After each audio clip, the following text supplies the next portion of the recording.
Imaginez un instant que votre esprit possède des murs invisibles mais puissants, érigés au fil des années par vos expériences, vos peurs, vos blessures, vos conditionnements.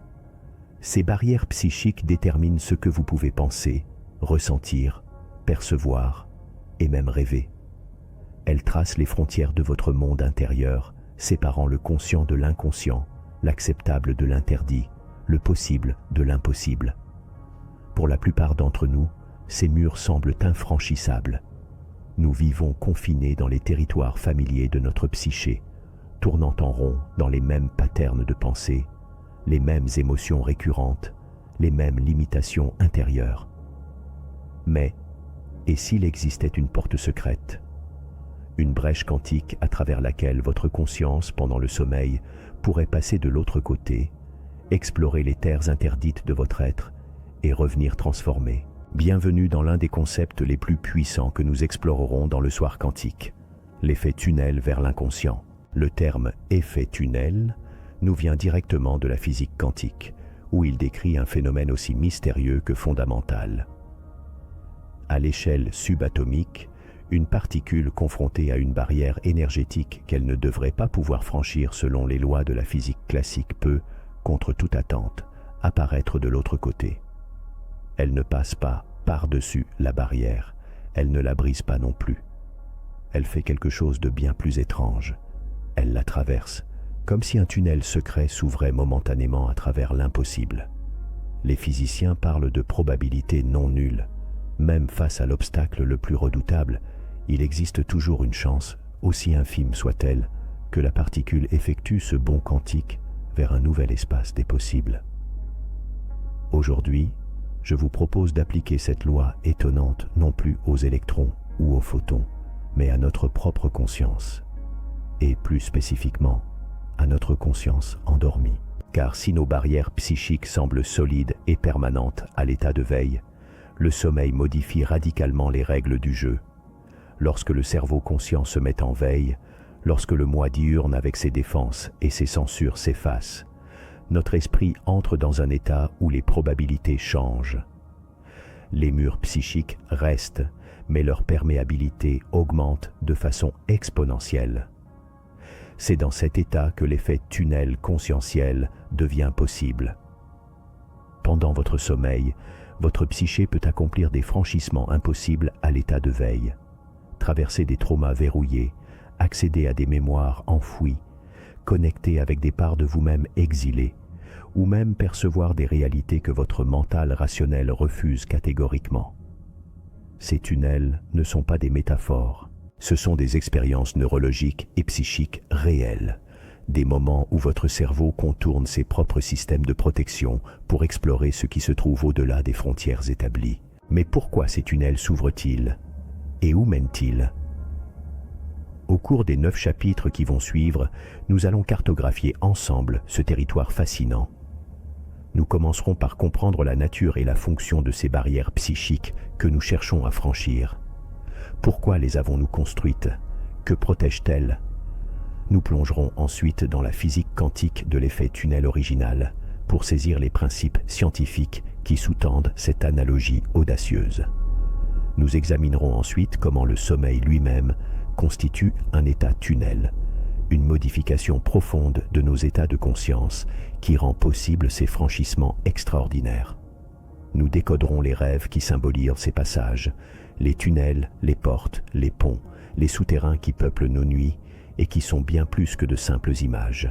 Nous deviendrons ensuite pratiques. Je vous partagerai des techniques spécifiques pour cultiver ces franchissements en conscience, pour orienter vos nuits vers la traversée de vos propres barrières. Nous explorerons ensemble ce qui se révèle de l'autre côté, les mémoires retrouvées, les insights libérateurs, les guérisons spontanées. Nous verrons comment l'effet tunnel peut opérer des guérisons psychiques profondes, résolvant des traumas anciens en leur permettant d'être enfin traversés plutôt que contournés. Mais avec ce grand pouvoir vient une grande responsabilité. Nous aborderons aussi les dangers potentiels de ces franchissements et les protections nécessaires.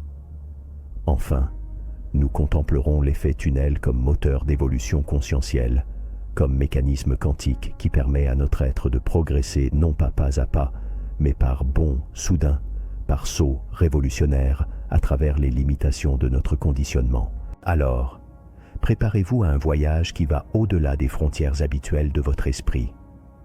Parce que la vérité, c'est que vous êtes bien plus vaste que les territoires de votre psyché que vous habitez quotidiennement. Il existe en vous des continents entiers d'expérience, de sagesse et de potentiel qui attendent seulement que vous trouviez le tunnel pour les rejoindre. Et ce tunnel, il s'ouvre chaque nuit lorsque vous fermez les yeux et que votre conscience entre dans l'état quantique du sommeil. Le voyage vers l'autre côté de vos barrières commence maintenant. Les barrières psychiques. Avant de pouvoir comprendre comment franchir les barrières de notre psyché, nous devons d'abord saisir pleinement leur nature, leur origine et leur fonction essentielle. Ces barrières ne sont pas des défauts de construction de notre être, ni des erreurs du destin. Elles représentent au contraire l'architecture défensive extrêmement sophistiquée d'un système psychique qui cherche à préserver son intégrité et sa capacité à fonctionner dans un monde souvent chaotique, douloureux et imprévisible. Imaginez votre psyché comme un château médiéval.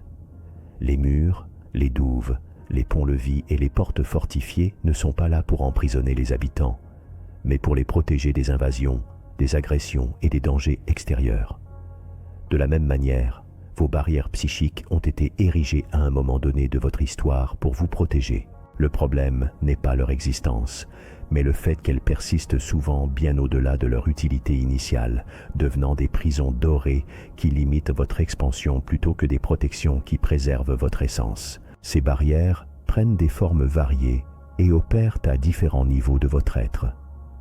Les plus évidentes sont les mécanismes de défense psychologique identifiés par la psychanalyse freudienne et développés par sa fille Anna Freud, puis par de nombreuses autres écoles de psychologie.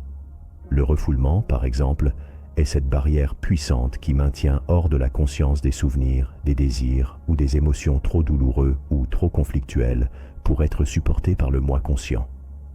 La projection, quant à elle, est cette barrière qui expulse à l'extérieur de soi des aspects inacceptables de sa propre psyché pour les attribuer à autrui. Le déni constitue une barrière qui refuse purement et simplement la réalité d'un fait ou d'une émotion trop menaçante. La rationalisation érige un mur de logique apparemment imparable pour justifier des comportements ou des sentiments dont les véritables motivations seraient trop conflictuelles à admettre. Chacune de ces barrières a sa propre texture, sa propre résistance et sa propre logique de fonctionnement. Elles ne sont pas des faiblesses, mais des stratégies de survie psychologique extrêmement efficaces, développées souvent très tôt dans la vie, lorsque les ressources émotionnelles et cognitives étaient limitées. Mais les barrières psychiques ne se limitent pas à ces mécanismes défensifs bien identifiés. Elles incluent également les croyances limitantes, ces convictions profondément ancrées sur nous-mêmes, sur les autres et sur le monde qui trace les frontières de ce que nous considérons comme possible ou impossible. Je ne mérite pas l'amour. Je suis incapable de réussir. Le monde est dangereux. Faire confiance aux autres mène toujours à la trahison. Chacune de ces croyances fonctionne comme une barrière qui délimite strictement le territoire dans lequel notre psyché accepte de circuler. Ces croyances ne sont pas nécessairement fausses dans leur contexte d'origine.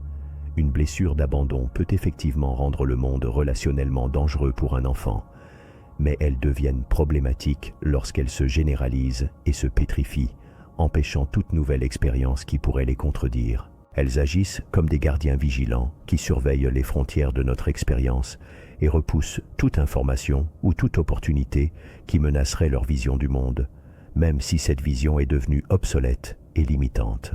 Une autre couche de barrière, plus subtile mais extrêmement puissante, réside dans les schémas émotionnels conditionnés. Ce sont des réactions automatiques, des états affectifs préprogrammés qui s'activent en réponse à certains déclencheurs, créant des barrières temporelles qui empêchent l'expérience du moment présent dans sa fraîcheur et sa nouveauté. La honte, par exemple, peut fonctionner comme une barrière qui isole instantanément la personne de toute connexion authentique. l'anxiété peut ériger un mur entre le soi et l'action, paralysant toute initiative.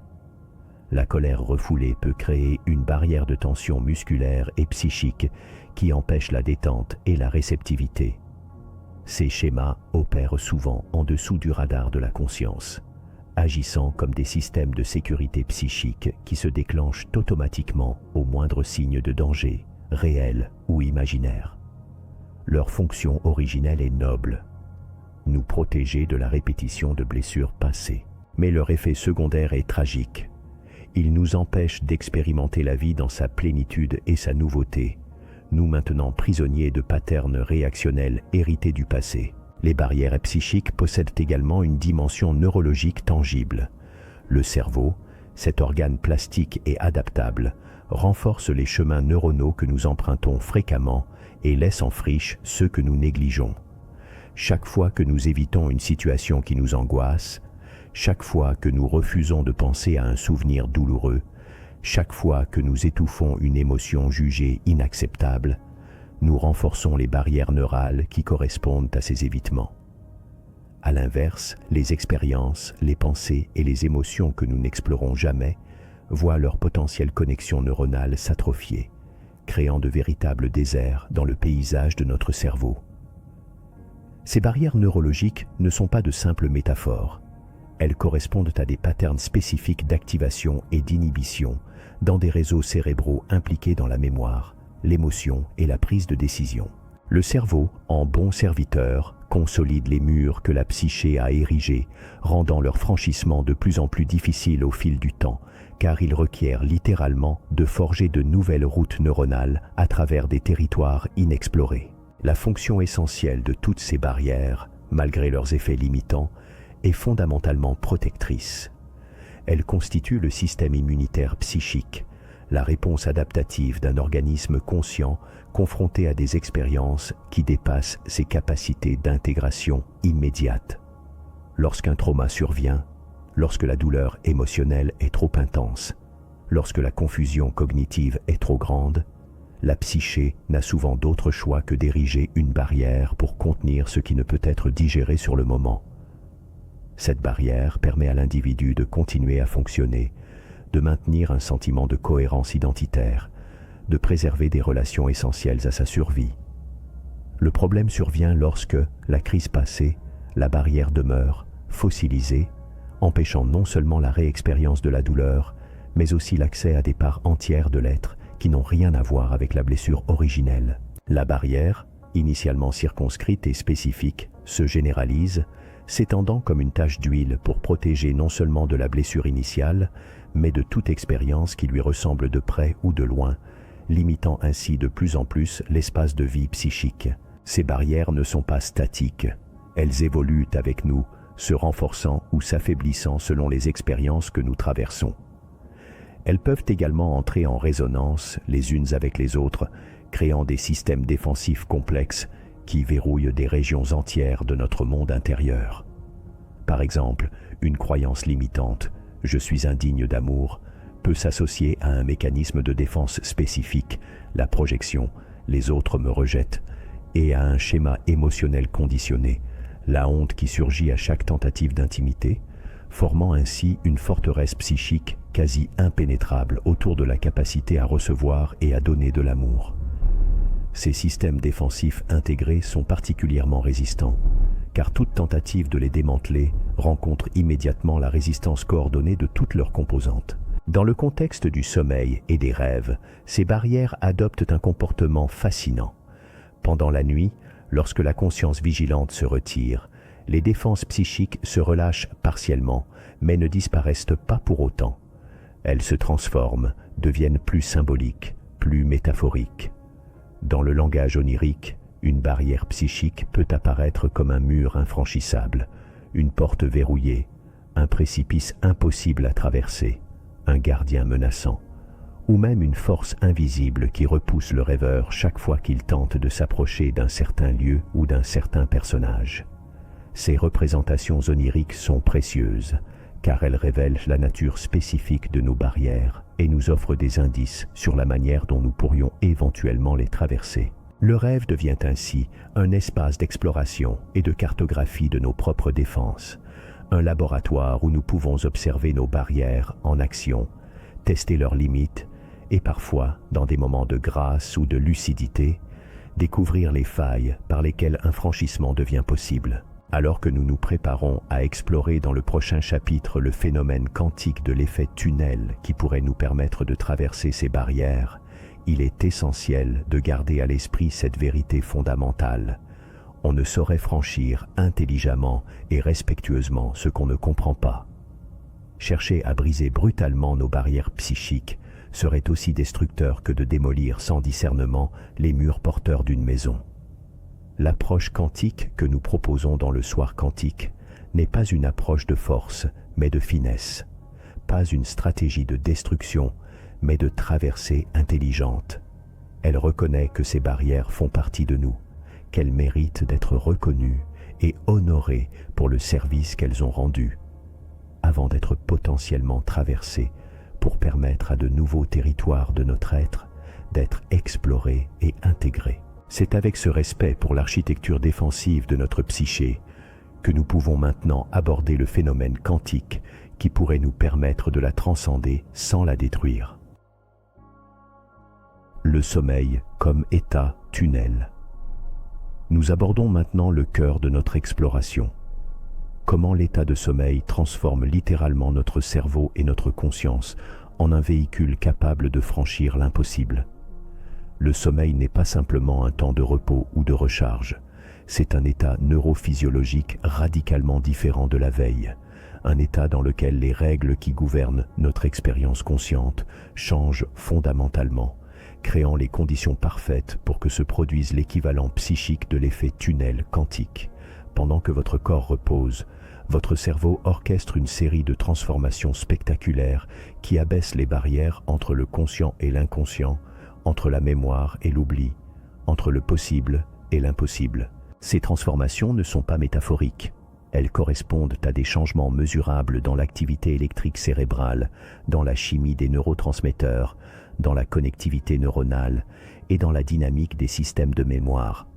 C'est cette alchimie neurophysiologique qui fait du sommeil un véritable état tunnel, un passage vers les territoires inaccessibles de votre propre psyché. La première et peut-être plus cruciale transformation concerne l'activité électrique cérébrale, mesurée par l'électroencéphalogramme, EEG.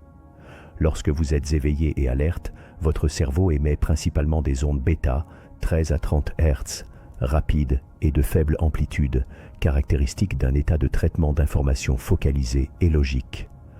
Lorsque vous vous détendez, les ondes alpha, 8 à 12 Hz, apparaissent, associées à un état de calme éveillé. Mais c'est en entrant dans le sommeil léger, stade N1, que les ondes θ, 4 à 7 Hz, émergent, ouvrant la première brèche dans les défenses de la conscience diurne. Les ondes θ sont particulièrement intéressantes car elles sont associées aux états de rêverie éveillés, à la créativité, à l'accès aux mémoires émotionnelles et surtout à ce seuil mystérieux entre veille et sommeil où les images hypnagogiques émergent spontanément. C'est dans cette bande de fréquences que les premières manifestations de l'état tunnel apparaissent, des pensées et des images qui n'obéissent plus à la logique rationnelle, des connexions inattendues entre des concepts éloignés, des flashs de mémoire apparemment oubliés.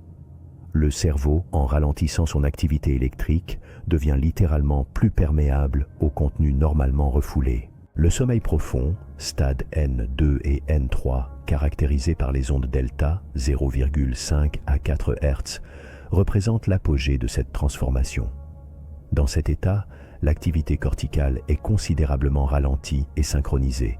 Les connexions entre le cortex préfrontal, siège du raisonnement logique, du contrôle inhibiteur et de la censure consciente, et les régions limbiques, siège des émotions et des mémoires implicites, sont modifiées. Le cortex préfrontal, souvent décrit comme le PDG du cerveau, voit son activité diminuer drastiquement, réduisant ainsi le contrôle exécutif, la censure et la logique rationnelle. Simultanément, les régions limbiques, notamment l'amygdale et l'hippocampe, deviennent hyperactives, facilitant le traitement des émotions et l'intégration des mémoires. Cette inversion de la hiérarchie cérébrale crée une situation unique. Les barrières psychiques maintenues par le cortex préfrontal, les défenses, les censures, les croyances limitantes, s'affaiblissent, tandis que les contenus émotionnels et mnésiques normalement gardés sous contrôle deviennent plus accessibles. C'est exactement l'analogue neurophysiologique d'une barrière de potentiel qui s'amincit et s'abaisse, augmentant la probabilité qu'un contenu psychique tunnelle de l'inconscient vers la conscience, ou qu'une nouvelle connexion neuronale se forme à travers des territoires cérébraux normalement séparés. Le sommeil paradoxal, REM, sleep, quant à lui, représente l'état tunnel par excellence. Pendant cette phase, le cerveau présente une activité électrique proche de l'éveil, ondes bêta et gamma, mais le corps est paralysé, atonie musculaire, créant un paradoxe fascinant, un cerveau hyperactif dans un corps immobilisé. Cette phase est cruciale pour notre compréhension de l'effet tunnel psychique, car c'est là que se produisent les rêves les plus vifs, les plus narratifs et les plus émotionnellement chargés. Neurochimiquement, le sommeil paradoxal est caractérisé par une augmentation spectaculaire de l'acétylcholine, un neurotransmetteur associé à l'apprentissage et à la plasticité, et une diminution de la sérotonine et de la noradrénaline, neurotransmetteurs associés au contrôle, à la vigilance et à la stabilisation de l'humeur. Ce cocktail neurochimique unique crée un état de haute plasticité cérébrale combiné à un relâchement des systèmes inhibiteurs, exactement les conditions nécessaires pour que de nouvelles connexions se forment, que des patterns établis soient remaniés et que des contenus refoulés émergent sous forme symbolique. Le cerveau en sommeil paradoxal devient une chambre d'écho où les résidus de la journée sont retraités, où les conflits non résolus sont rejoués, et où, parfois, des solutions créatives émergent spontanément, comme si l'esprit avait tunnelé à travers l'impasse cognitive qui le bloquait à l'état de veille. La consolidation mnésique pendant le sommeil offre une illustration parfaite de l'effet tunnel en action. Pendant votre sommeil, votre cerveau ne fait pas que stocker passivement les souvenirs de la journée. Il les retravaille activement, les réorganise, les intègre dans des réseaux préexistants, et même extrait des règles et des patterns généraux à partir d'expériences spécifiques. Ce processus implique une réactivation sélective des circuits neuronaux utilisés pendant l'éveil, mais cette réactivation se produit dans un contexte neurochimique différent, permettant des réorganisations qui seraient impossibles à l'état de veille. Des études d'imagerie cérébrale montrent que pendant le sommeil, des connexions se forment entre des régions cérébrales qui n'étaient pas directement connectées pendant la tâche d'apprentissage initiale. C'est exactement cela, un effet tunnel neuronal.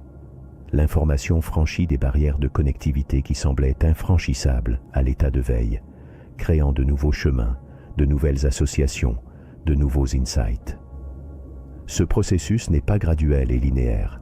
Il se produit souvent par bonds soudains, par des réorganisations rapides qui correspondent au moment où le cerveau tunnelle à travers ses propres limitations structurelles. L'état hypnagogique à l'endormissement et l'état hypnopompique au réveil méritent une attention particulière car ils représentent des portes d'entrée particulièrement puissantes vers l'état tunnel. Ces états liminaux où la conscience n'est ni tout à fait éveillée ni tout à fait endormie sont caractérisés par une labilité psychique extraordinaire. Les images, les sons, les sensations et même les entités qui émergent pendant ces moments ne sont pas de simples hallucinations. Ce sont des manifestations directes du processus de tunnel psychique en action. Les barrières entre les différents systèmes mnésiques, entre la perception et l'imagination, entre le soi et le non-soi, deviennent si perméables que des contenus normalement séparés fusionnent, créant des expériences hybrides qui peuvent sembler absurdes à la conscience rationnelle, mais qui contiennent souvent une logique symbolique profonde. C'est dans ces états que de nombreux créateurs, scientifiques et mystiques, rapportent avoir reçu leurs insights les plus profonds, comme si leur conscience avait momentanément tunnelé à travers les limitations de leurs pensées diurnes pour accéder à des savoirs ou à des visions normalement inaccessibles. La plasticité cérébrale exacerbée pendant le sommeil fournit le substrat matériel de l'effet tunnel psychique. Pendant que vous dormez, votre cerveau n'est pas passif. il remodèle activement ses connexions synaptiques. Un processus appelé synaptic downscaling, réduction synaptique, élimine les connexions faibles ou inutiles, tandis que d'autres processus renforcent les connexions importantes. Mais plus fascinant encore, de nouvelles connexions peuvent se former, notamment via un mécanisme appelé potentiation à long terme, LTP, qui est particulièrement actif pendant certaines phases du sommeil. Cette plasticité permet littéralement à votre cerveau de se réorganiser, de forger de nouveaux chemins neuronaux à travers des territoires qui semblaient bloqués. Si une barrière psychique correspond à un pattern neuronal rigide, une voie inhibitrice dominante par exemple, le sommeil offre la possibilité que ce pattern soit contourné, que des connexions alternatives se développent, permettant ainsi à l'information ou à l'expérience de tunneler d'un réseau neuronal à un autre.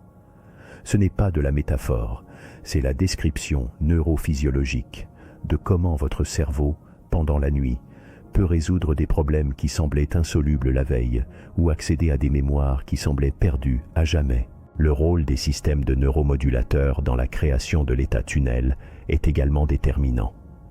La baisse de la noradrénaline pendant le sommeil, en particulier, réduit ce qu'on appelle le tonus noradrénergique, qui est associé à la vigilance, à l'anxiété et au focus étroit. Cette réduction ouvre la porte à un état de conscience plus diffus, plus réceptif, moins centré sur les dangers immédiats et les impératifs pratiques. Dans cet état, la conscience peut se permettre d'explorer des territoires qu'elle évite normalement par prudence, car les systèmes d'alarme sont temporairement désactivés. Simultanément, l'augmentation de l'acétylcholine et d'autres neuromodulateurs favorise la plasticité et la formation de nouvelles associations. Ce changement d'équilibre chimique crée ce qu'on pourrait appeler une fenêtre de vulnérabilité créative. Vulnérabilité parce que les défenses sont abaissées.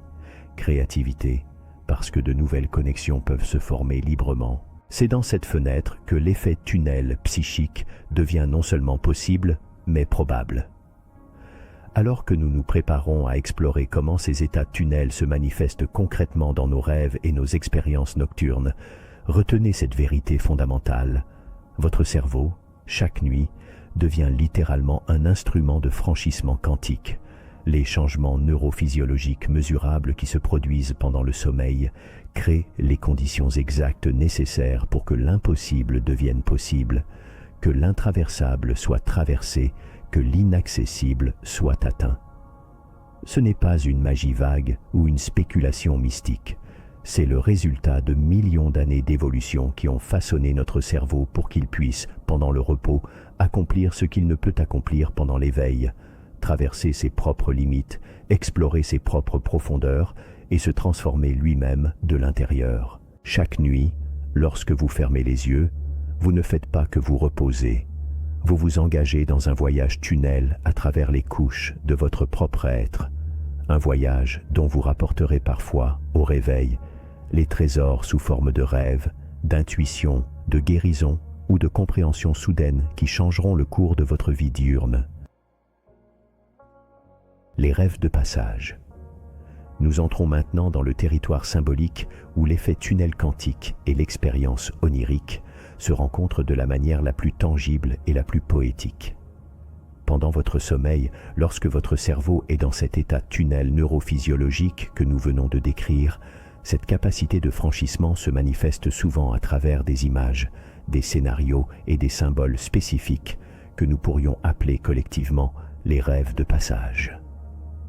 Ces rêves ne sont pas des divertissements nocturnes aléatoires, ce sont les cartes symboliques tracées par votre inconscient pour vous guider à travers les barrières psychiques que vous êtes en train de franchir ou prêt à franchir.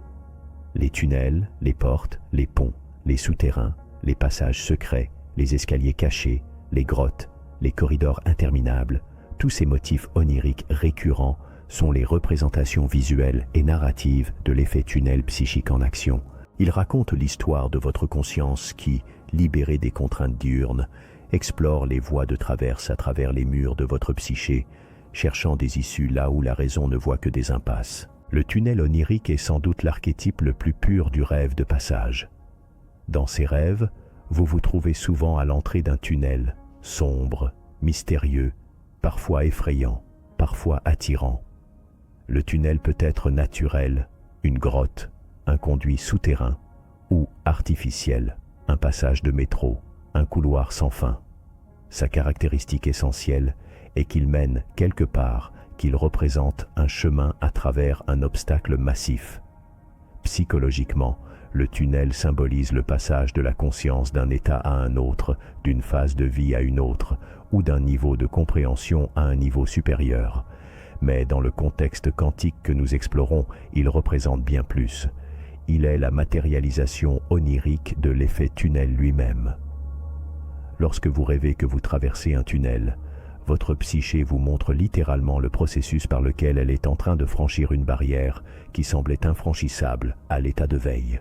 La longueur du tunnel, son obscurité, sa largeur, sa pente, tous ces détails correspondent aux caractéristiques de la barrière psychique que vous traversez. Un tunnel étroit et oppressant peut représenter le franchissement d'une peur profonde ou d'une limitation particulièrement rigide. Un tunnel lumineux et spacieux peut symboliser un passage plus aisé vers une nouvelle compréhension ou un nouvel état d'être. Les portes dans les rêves constituent une autre manifestation essentielle de l'effet tunnel psychique.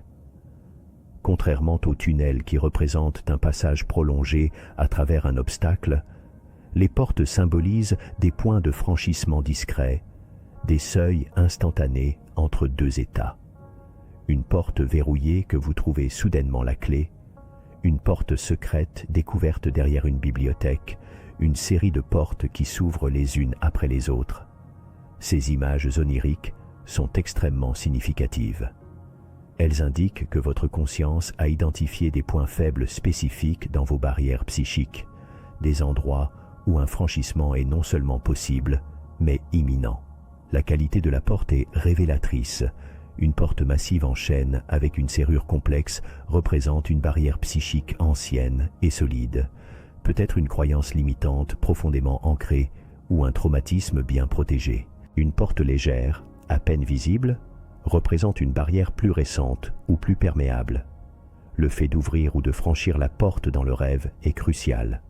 Cela montre que le franchissement est en cours ou sur le point de se produire.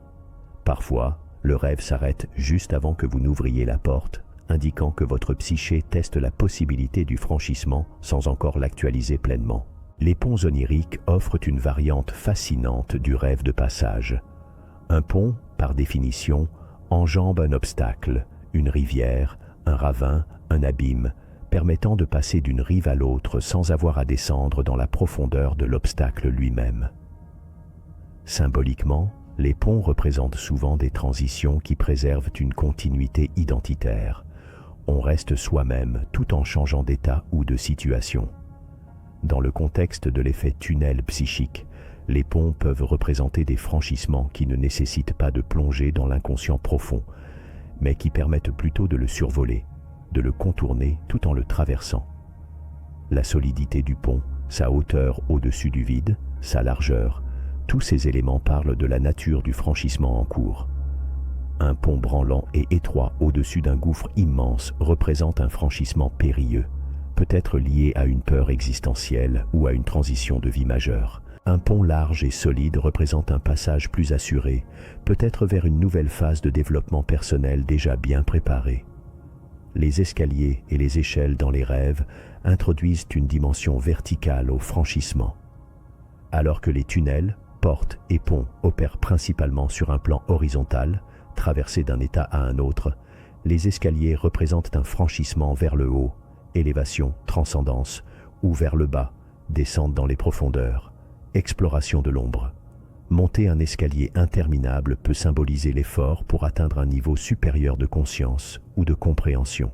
Descendre dans un sous-sol ou une cave obscure peut représenter la volonté ou la nécessité d'explorer les couches refoulées de la psyché. Dans les deux cas, l'escalier fonctionne comme un tunnel vertical, un conduit à travers les différentes strates de l'être. La qualité de l'escalier est riche d'enseignements. Un escalier en colimaçon étroit et sombre représente un chemin de transformation intime et complexe. Un escalier majestueux en marbre représente une ascension vers un statut ou une réalisation importante. Un escalier de service représente un passage discret, presque secret, vers un nouveau niveau de soi. Les labyrinthes et les dédales méritent une attention particulière car ils représentent une forme plus complexe de rêve de passage. Dans ces rêves, vous ne traversez pas simplement un obstacle. Vous naviguez à travers un réseau complexe de passages, cherchant une sortie ou un centre. Le labyrinthe symbolise souvent la complexité d'un problème psychique ou existentiel, l'enchevêtrement des défenses, des peurs et des désirs qui créent une barrière apparemment impénétrable. Trouver son chemin à travers un labyrinthe dans un rêve représente l'effet tunnel psychique dans sa forme la plus élaborée. Votre conscience ne franchit pas simplement une barrière, elle trouve un chemin à travers un système de barrières entrelacées. Chaque tournant, chaque impasse, chaque décision dans le labyrinthe correspond à une micro-barrière psychique que votre conscience doit traverser ou contourner. Sortir du labyrinthe ou en atteindre le centre représente l'accomplissement d'un franchissement majeur, la résolution d'une complexité psychologique qui semblait insoluble. Les passages secrets et les portes dérobées dans les rêves sont particulièrement révélateurs de l'effet tunnel psychique, car ils représentent des voies de franchissement que la conscience diurne ignore totalement. Découvrir un passage secret derrière une armoire, une trappe sous un tapis ou un couloir caché dans un mur, c'est découvrir dans son rêve que des voies d'accès vers d'autres parts de soi existent, invisibles à l'état de veille.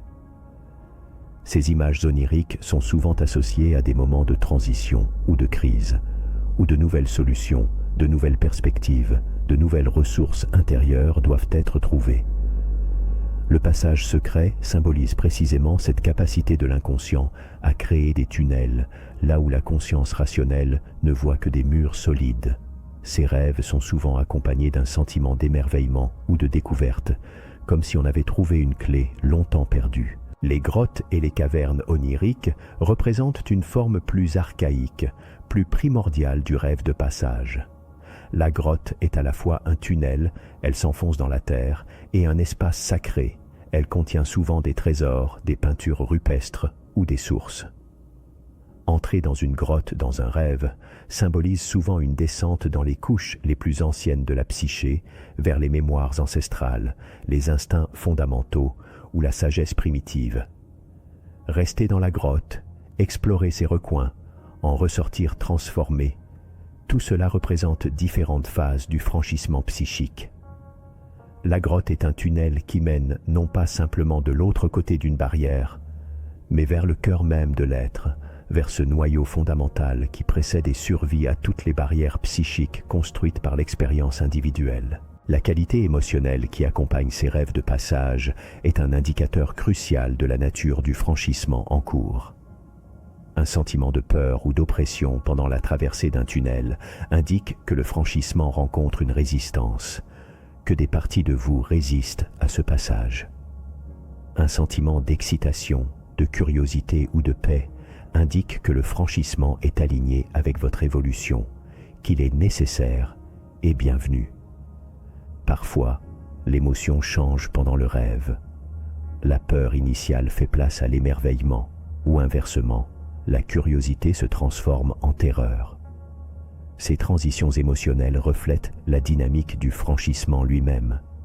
Les moments où la barrière psychique cède, où la lumière apparaît au bout du tunnel, où la porte enfin ouverte révèle non pas un danger, mais une liberté nouvelle. Ces rêves de passage ne sont pas de simples métaphores passives, ce sont des expériences actives de franchissement. Lorsque vous rêvez que vous traversez un tunnel, votre psyché est littéralement en train de pratiquer l'effet tunnel à travers une barrière psychique. Le rêve est le terrain d'entraînement, le laboratoire où ces franchissements peuvent se produire en sécurité, sans les conséquences potentielles qu'ils pourraient avoir dans la réalité diurne.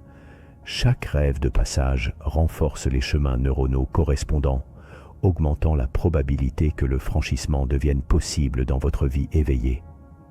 C'est pourquoi les périodes de transformation personnelle intenses sont souvent accompagnées d'une recrudescence de ces rêves, Votre psyché utilise le sommeil pour forger les tunnels dont vous aurez besoin pour traverser les obstacles qui se dressent sur votre chemin évolutif. Alors que nous nous préparons à explorer les techniques pratiques pour cultiver et orienter ces franchissements, souvenez-vous que vos rêves de passage sont bien plus que des histoires que vous vous racontez la nuit. Ce sont les cartes vivantes de votre propre processus de transformation, les témoignages directs de votre capacité quantique à traverser l'intraversable. Chaque tunnel, chaque porte, chaque pont que vous rencontrez dans vos rêves est une invitation à reconnaître que les barrières qui semblent vous limiter sont en réalité des opportunités de passage, des invitations à explorer les dimensions cachées de votre être. Et c'est en apprenant à lire ces cartes symboliques que vous pourrez consciemment participer à ce grand voyage tunnel à travers les couches de votre propre conscience, transformant peu à peu chaque limitation en porte d'entrée vers une version plus vaste et plus libre de vous-même. Technique de franchissement. Nous passons maintenant de la compréhension théorique à l'application pratique, des principes quantiques aux méthodes concrètes que vous pouvez mettre en œuvre pour cultiver délibérément l'effet tunnel psychique pendant votre sommeil. Ces techniques ne sont pas des recettes magiques garantissant des résultats instantanés, mais plutôt des pratiques systématiques qui créent les conditions favorables au franchissement de vos barrières psychiques. Elles opèrent en harmonie avec les processus neurophysiologiques naturels du sommeil que nous avons explorés, les amplifiant et les orientant vers des objectifs spécifiques de transformation personnelle. Leur efficacité repose sur un principe fondamental. L'intention consciente, lorsqu'elle est correctement formulée et ancrée, peut influencer les processus inconscients et guider l'effet tunnel psychique vers les barrières que vous souhaitez traverser. Nous allons explorer ici un éventail de méthodes, des plus accessibles aux plus avancées, toutes conçues pour faire de vos nuits des laboratoires actifs de franchissement quantique. La technique fondamentale, celle qui sert de fondement à toutes les autres, est la programmation onirique par intention focalisée. Cette pratique consiste à utiliser les moments qui précèdent immédiatement le sommeil, l'état hypnagogique, pour imprimer dans votre psyché une intention claire et précise concernant le franchissement que vous souhaitez accomplir. La méthode est à la fois simple et subtile. Allongé dans votre lit, dans l'obscurité et le silence, entrez progressivement dans un état de relaxation profonde. Portez alors votre attention vers la barrière psychique spécifique que vous souhaitez traverser. Évitez les formulations négatives « je ne veux plus avoir peur » et privilégiez les formulations positives et imagées. Je souhaite traverser la barrière de ma peur du rejet pour découvrir ce qui se trouve de l'autre côté. Visualisez cette barrière sous une forme symbolique qui vous parle personnellement. Un mur, une porte verrouillée, un abîme, puis imaginez un tunnel, un pont ou un passage à travers cette barrière. Ressentez la sensation de traversée, de légèreté, de libération. Répétez cette visualisation et cette intention 3 fois, avec conviction mais sans tension, puis laissez-la partir comme une bulle que vous confiez à votre inconscient. La clé de cette technique réside dans la combinaison de l'intention verbale claire et de l'imagerie sensorielle riche, car l'inconscient communique principalement par symboles et sensations, non par concepts abstraits. La technique de l'ancrage symbolique pousse cette approche un peu plus loin, en créant un objet ou un geste qui sert de point de départ au franchissement. Avant de vous endormir, choisissez ou créez un petit objet symbolique, une pierre particulière, un morceau de bois, un dessin simple, que vous associez spécifiquement au franchissement souhaité. Tenez cet objet dans votre main pendant que vous formulez votre intention.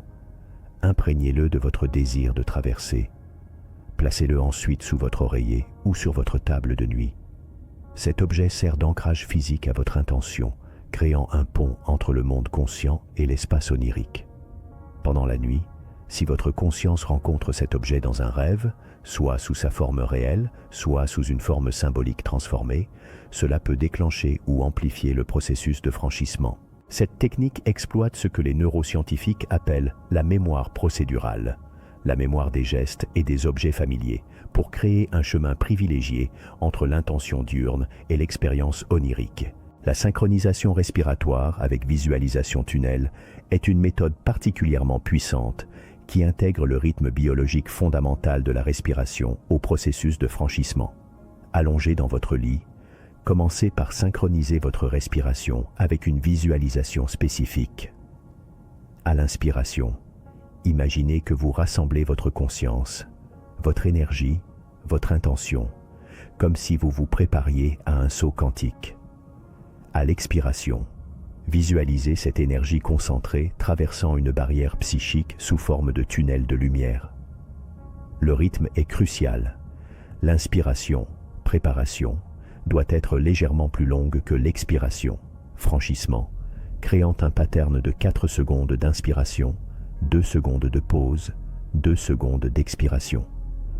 Répétez ce cycle 7 fois exactement avant de laisser votre respiration retrouver son rythme naturel et de vous abandonner au sommeil. Cette technique fonctionne parce qu'elle associe le rythme physiologique de la respiration, qui influence directement les états de conscience, à l'imagerie mentale du franchissement, créant une association neurologique profonde entre le processus respiratoire et le processus psychique de traversée. La méthode du dialogue pré-sommeil avec la barrière elle-même représente une approche plus relationnelle, moins technique, mais profondément transformatrice. Au lieu de chercher à traverser la barrière comme un obstacle impersonnel, vous l'abordez comme une entité psychique ayant sa propre intelligence et sa propre raison d'être.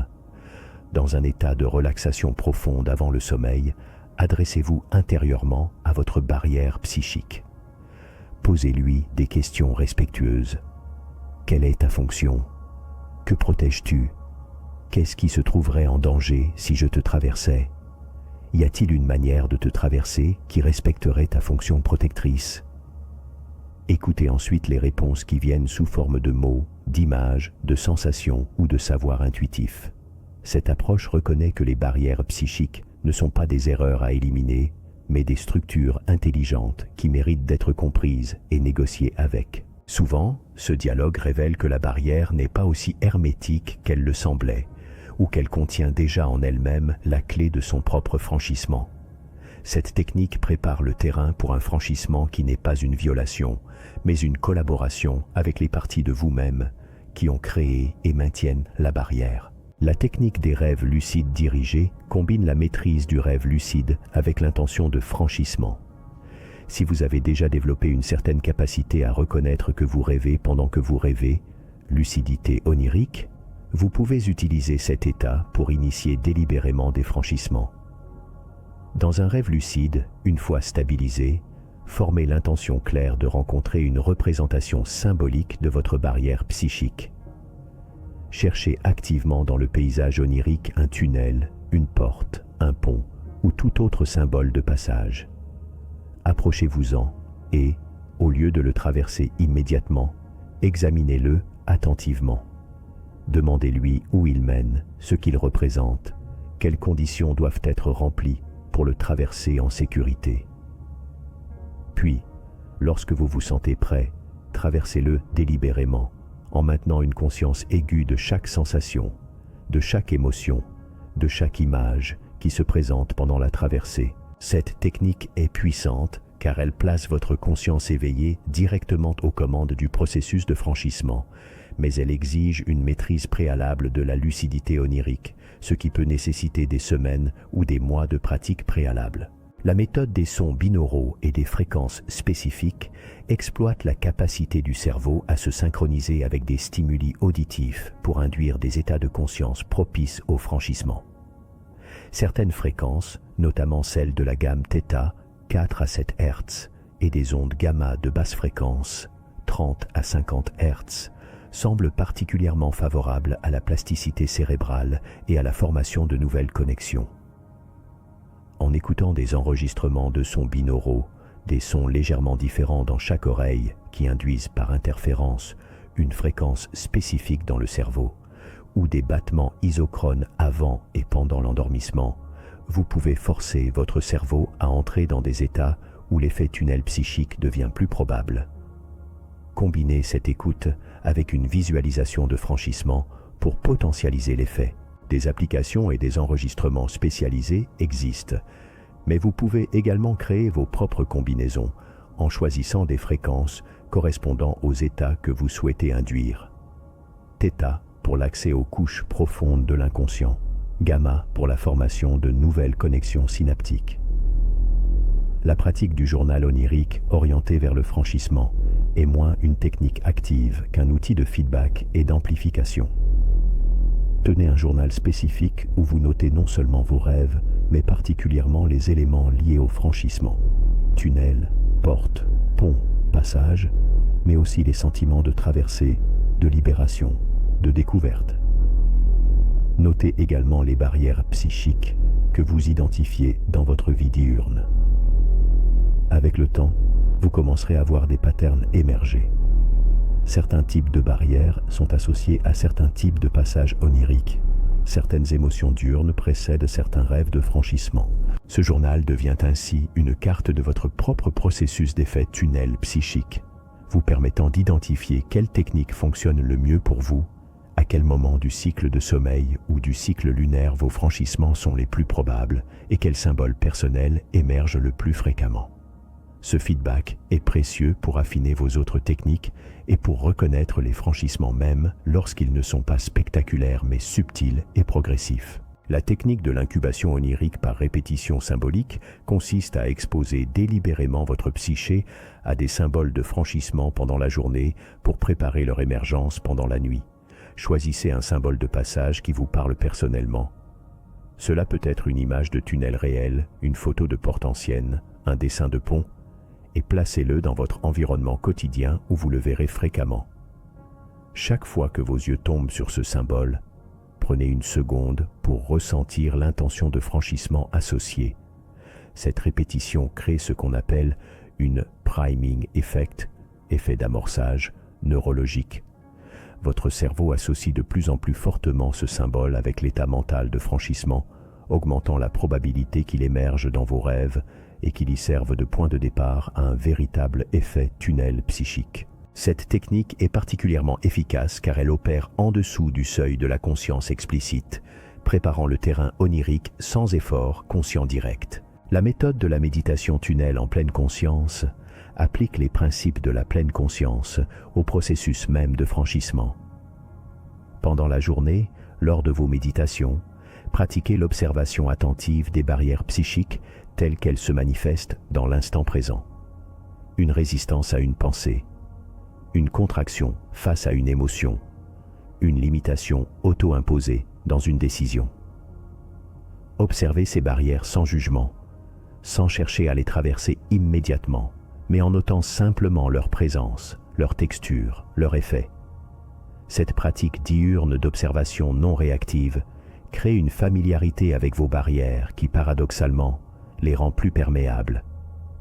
La nuit, cette même attitude d'observation attentive peut se transférer à vos expériences oniriques, vous permettant d'aborder les symboles de passage dans vos rêves avec une curiosité détachée plutôt qu'avec une volonté forcée, ce qui peut faciliter des franchissements plus profonds et plus intégrés. Enfin, la technique de l'intégration post-onirique est cruciale pour ancrer les franchissements accomplis pendant le sommeil dans votre vie diurne. Au réveil, surtout si vous avez fait un rêve impliquant un franchissement, prenez quelques minutes avant même de sortir du lit pour revivre mentalement l'expérience. Ressentez à nouveau les sensations de traversée, visualisez à nouveau le symbole de passage, réaffirmez l'intention de franchissement. Puis, pendant la journée, cherchez des manifestations concrètes, même minuscules, de ce franchissement dans votre vie éveillée. Une pensée qui serait auparavant bloquée par la barrière, mais qui émerge maintenant librement. Une émotion qui serait auparavant refoulée, mais qui peut maintenant être ressentie. Une action qui serait auparavant impossible, mais qui devient envisageable. Reconnaître et célébrer ces micro-manifestations renforce les nouvelles connexions neuronales créées pendant le sommeil et consolide le franchissement dans l'architecture de votre psyché. Ces techniques, seules ou combinées, transforment vos nuits d'état passif de repos en laboratoires actifs de transformation quantique. Leur puissance ne réside pas dans une magie externe, mais dans leur capacité à aligner votre intention consciente avec les processus neurophysiologiques naturels du sommeil, à créer les conditions dans lesquelles l'effet tunnel psychique peut se produire de manière optimale. Comme toute compétence, Leur maîtrise demande de la pratique, de la patience et une attitude d'exploration curieuse plutôt que de performance exigeante. Commencez par une ou deux techniques qui résonnent particulièrement avec vous. Pratiquez-les régulièrement pendant au moins un cycle lunaire complet. Observez les effets dans vos rêves et dans votre vie diurne, puis ajustez et enrichissez votre pratique. Souvenez-vous que le franchissement n'est pas une destination, mais un processus continu, une danse entre la conscience et l'inconscient, entre la structure et la fluidité, entre la barrière et le passage.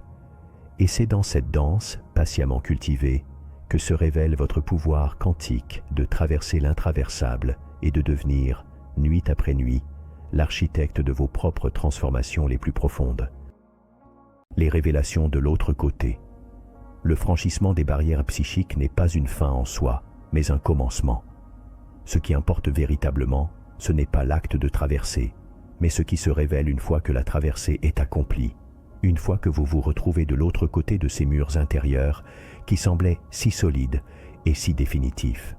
Ces révélations sont multiples, profondes et souvent surprenantes, car elles émanent de territoires de votre propre être que votre conscience diurne avait catégoriquement exclus de son champ d'exploration.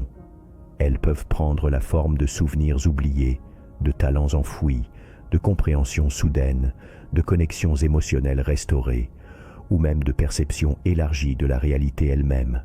Chaque franchissement réussi ouvre une porte vers une pièce secrète de votre psyché, et ce qui s'y trouve attend souvent depuis des années, parfois depuis l'enfance, d'être enfin reconnu, intégré et honoré. Et ces révélations ne sont pas toujours confortables, mais elles sont toujours libératrices, car elles restaurent la continuité et la complétude d'un être qui avait été fragmenté par la nécessité de se protéger.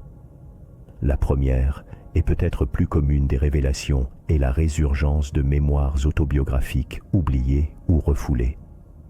Ces souvenirs ne reviennent généralement pas comme des films complets et organisés, mais comme des fragments sensoriels éclatants. Une odeur spécifique d'une cuisine d'enfance, la texture d'un tissu particulier, la sensation du soleil sur la peau à un moment précis, le son d'une voix oubliée. Ces fragments semblent émerger de nulle part, souvent dans les rêves qui suivent un franchissement, ou dans des moments de rêverie diurne où la conscience est détendue. Leur caractéristique commune est leur charge émotionnelle vive, intacte, comme si le temps n'avait pas affecté leur intensité originelle. Un homme qui avait traversé dans ses rêves une barrière symbolisée par une porte de cave rouillée s'est soudainement souvenu, quelques jours plus tard, en faisant son jardin, de l'odeur de la terre humide dans le potager de sa grand-mère, et avec cette odeur est revenue une vague de souvenirs heureux de son enfance qu'il croyait à jamais perdue. Ces mémoires restaurées ne sont pas de simples curiosités nostalgiques.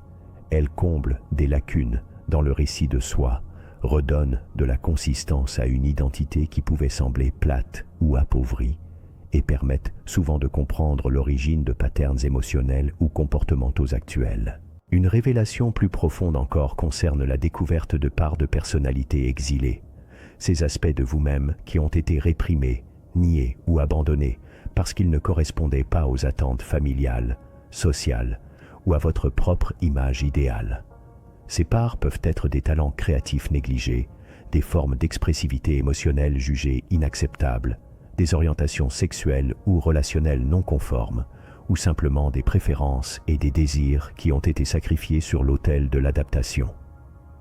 Lorsqu'une barrière tombée, ces parts exilées commencent souvent à se manifester d'abord dans les rêves, sous forme de personnages spécifiques, l'enfant artiste, le rebelle silencieux, l'amant passionné, le sage détaché.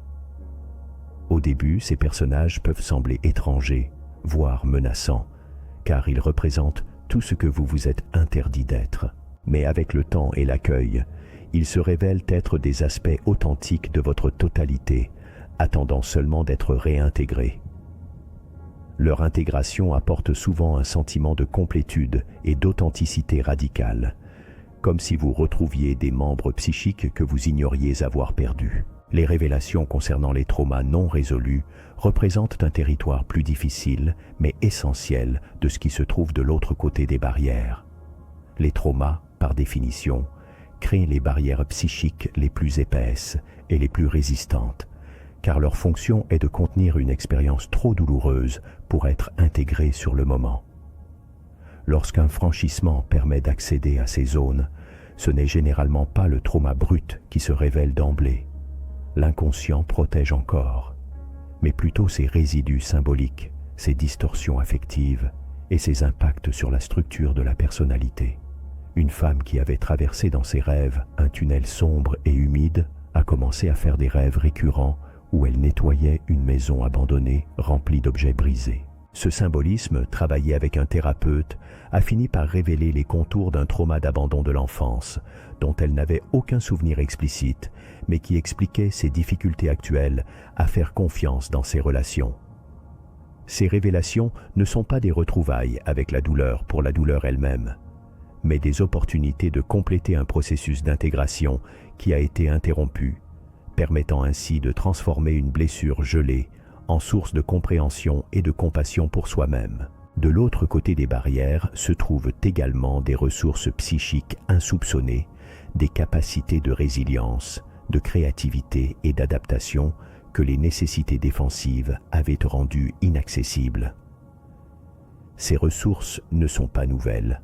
Elles ont toujours été là, mais leur accès était bloqué par les mêmes barrières qui protégeaient les vulnérabilités. Un franchissement peut ainsi révéler une capacité à ressentir de la joie pure qui semblait perdue, une créativité pratique pour résoudre des problèmes, une intuition fine pour naviguer dans des situations complexes, ou une force tranquille pour affronter des défis qui paraissaient insurmontables. Ces ressources se manifestent souvent d'abord dans les rêves sous forme d'objets magiques, d'alliés animaux, de guides bienveillants ou de paysages d'une beauté exaltante. Leur transfert dans la vie diurne peut être graduel ou soudain, mais il transforme invariablement le sentiment de compétence personnelle et d'agentivité. Vous ne vous contentez plus de subir votre vie. Vous découvrez que vous disposez d'un arsenal interne riche et diversifié pour la façonner selon vos véritables aspirations. Les révélations d'ordre existentiel ou spirituel constituent peut-être la dimension la plus transformatrice de ce qui attend de l'autre côté. Lorsque les barrières les plus fondamentales, celles qui concernent votre identité profonde, votre relation à la mort, votre place dans l'univers, commencent à devenir perméables, des compréhensions d'un ordre différent peuvent émerger. Ces révélations ne sont pas des croyances nouvelles que vous adoptez, mais des savoirs expérientiels qui s'imposent à vous avec la force de l'évidence. Elles peuvent concerner la nature illusoire de certaines séparations que vous preniez pour acquises, l'interconnexion fondamentale de toute existence, la dimension sacrée de l'expérience ordinaire, ou simplement la paix profonde qui réside au cœur de l'être lorsqu'il cesse de se battre contre lui-même.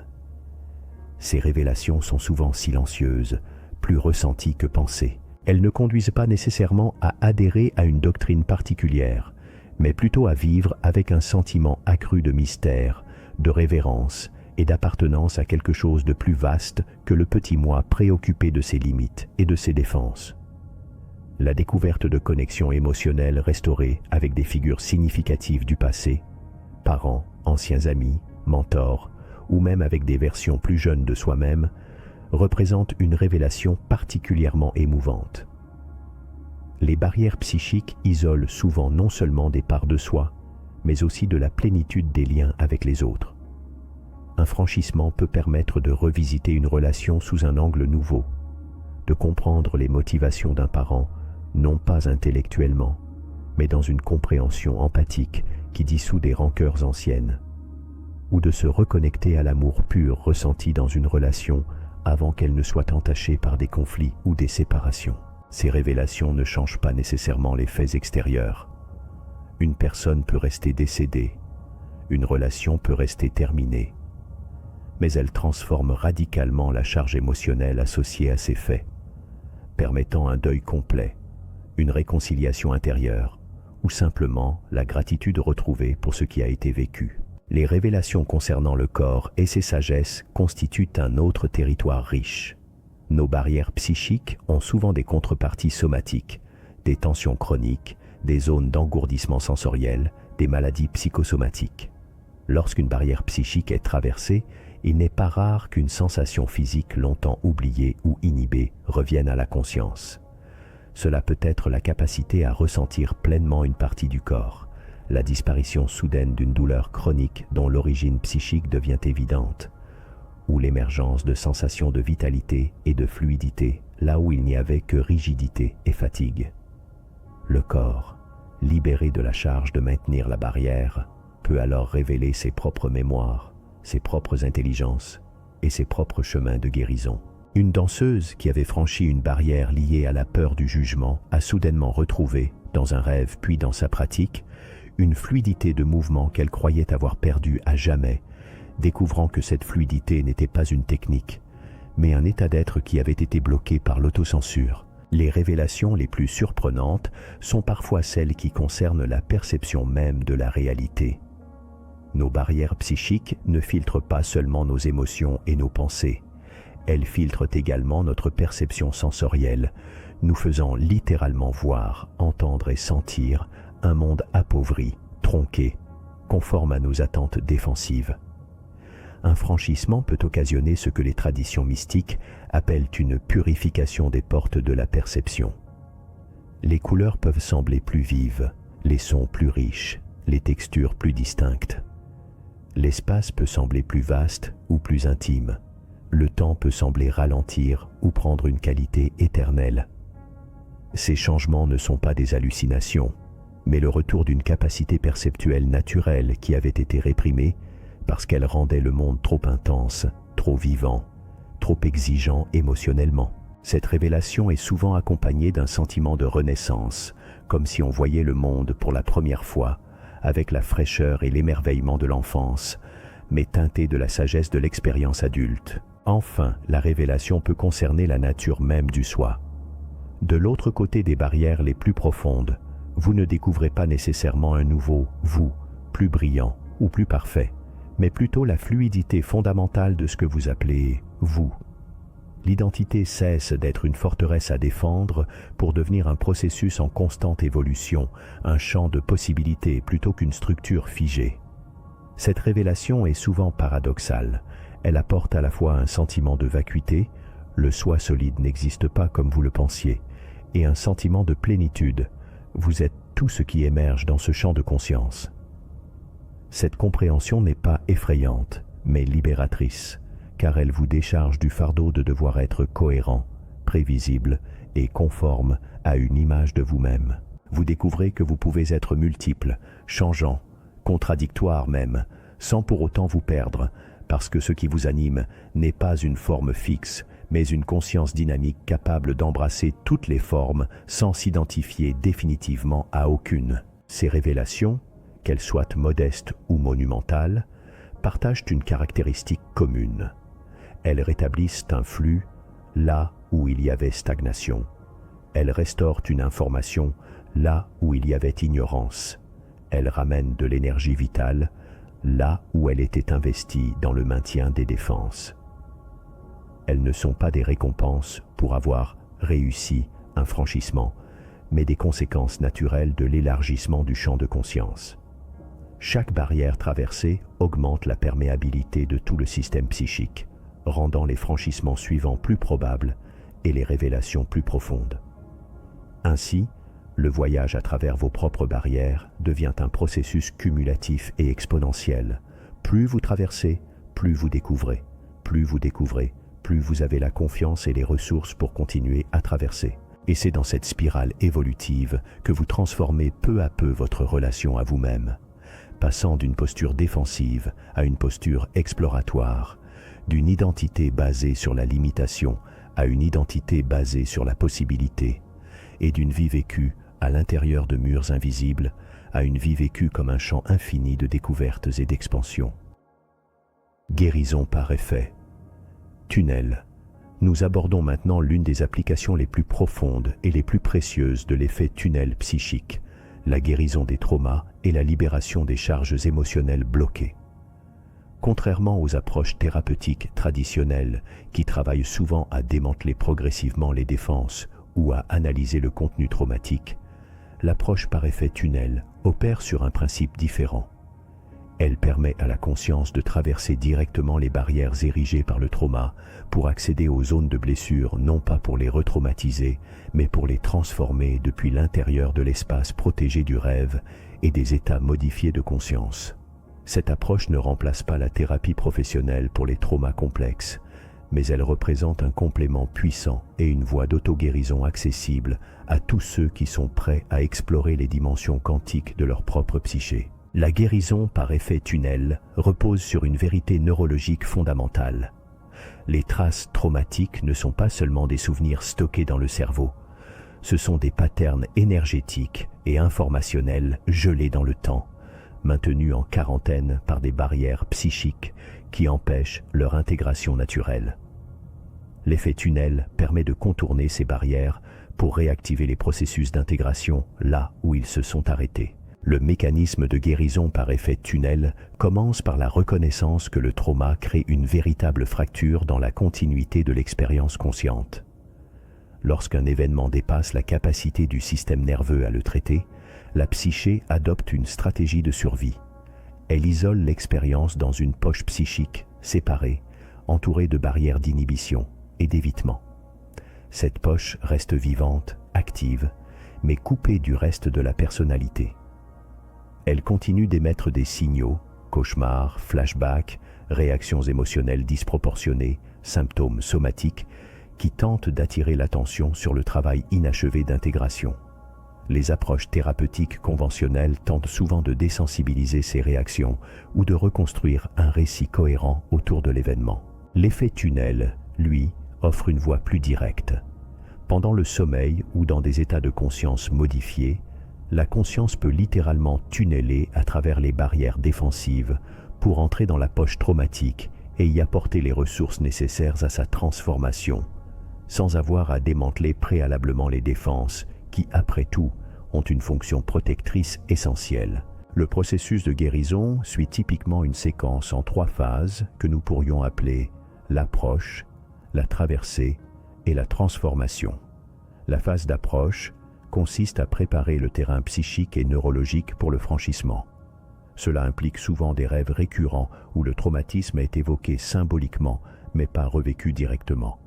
Des rêves de zones interdites, de pièces fermées à clé, de territoires dangereux qu'on contourne. Ces rêves indiquent que la psyché cartographie les barrières et teste leur perméabilité. Pendant cette phase, il est crucial de cultiver un sentiment de sécurité intérieure et de ressources, car c'est cette sécurité qui servira de base pour le franchissement. Des pratiques comme la méditation de sécurité intérieure, l'ancrage corporel et la visualisation de figures protectrices peuvent renforcer ce sentiment. Cette préparation n'est pas psychologique seulement, elle correspond à des changements neurologiques mesurables, notamment une augmentation de la cohérence des ondes θ dans le cortex préfrontal, qui est associée à une régulation émotionnelle améliorée. La phase de traversée est le moment où l'effet tunnel proprement dit se produit. Dans un rêve ou un état méditatif profond, la conscience franchit la barrière qui sépare l'expérience traumatique gelée du reste de la psyché. Cette traversée se manifeste souvent par des rêves spécifiques. Traverser un pont au-dessus d'un ravin sombre, passer par un tunnel étroit et humide, ouvrir une porte verrouillée depuis longtemps, descendre un escalier vers un sous-sol oublié. La caractéristique émotionnelle de ces rêves est cruciale.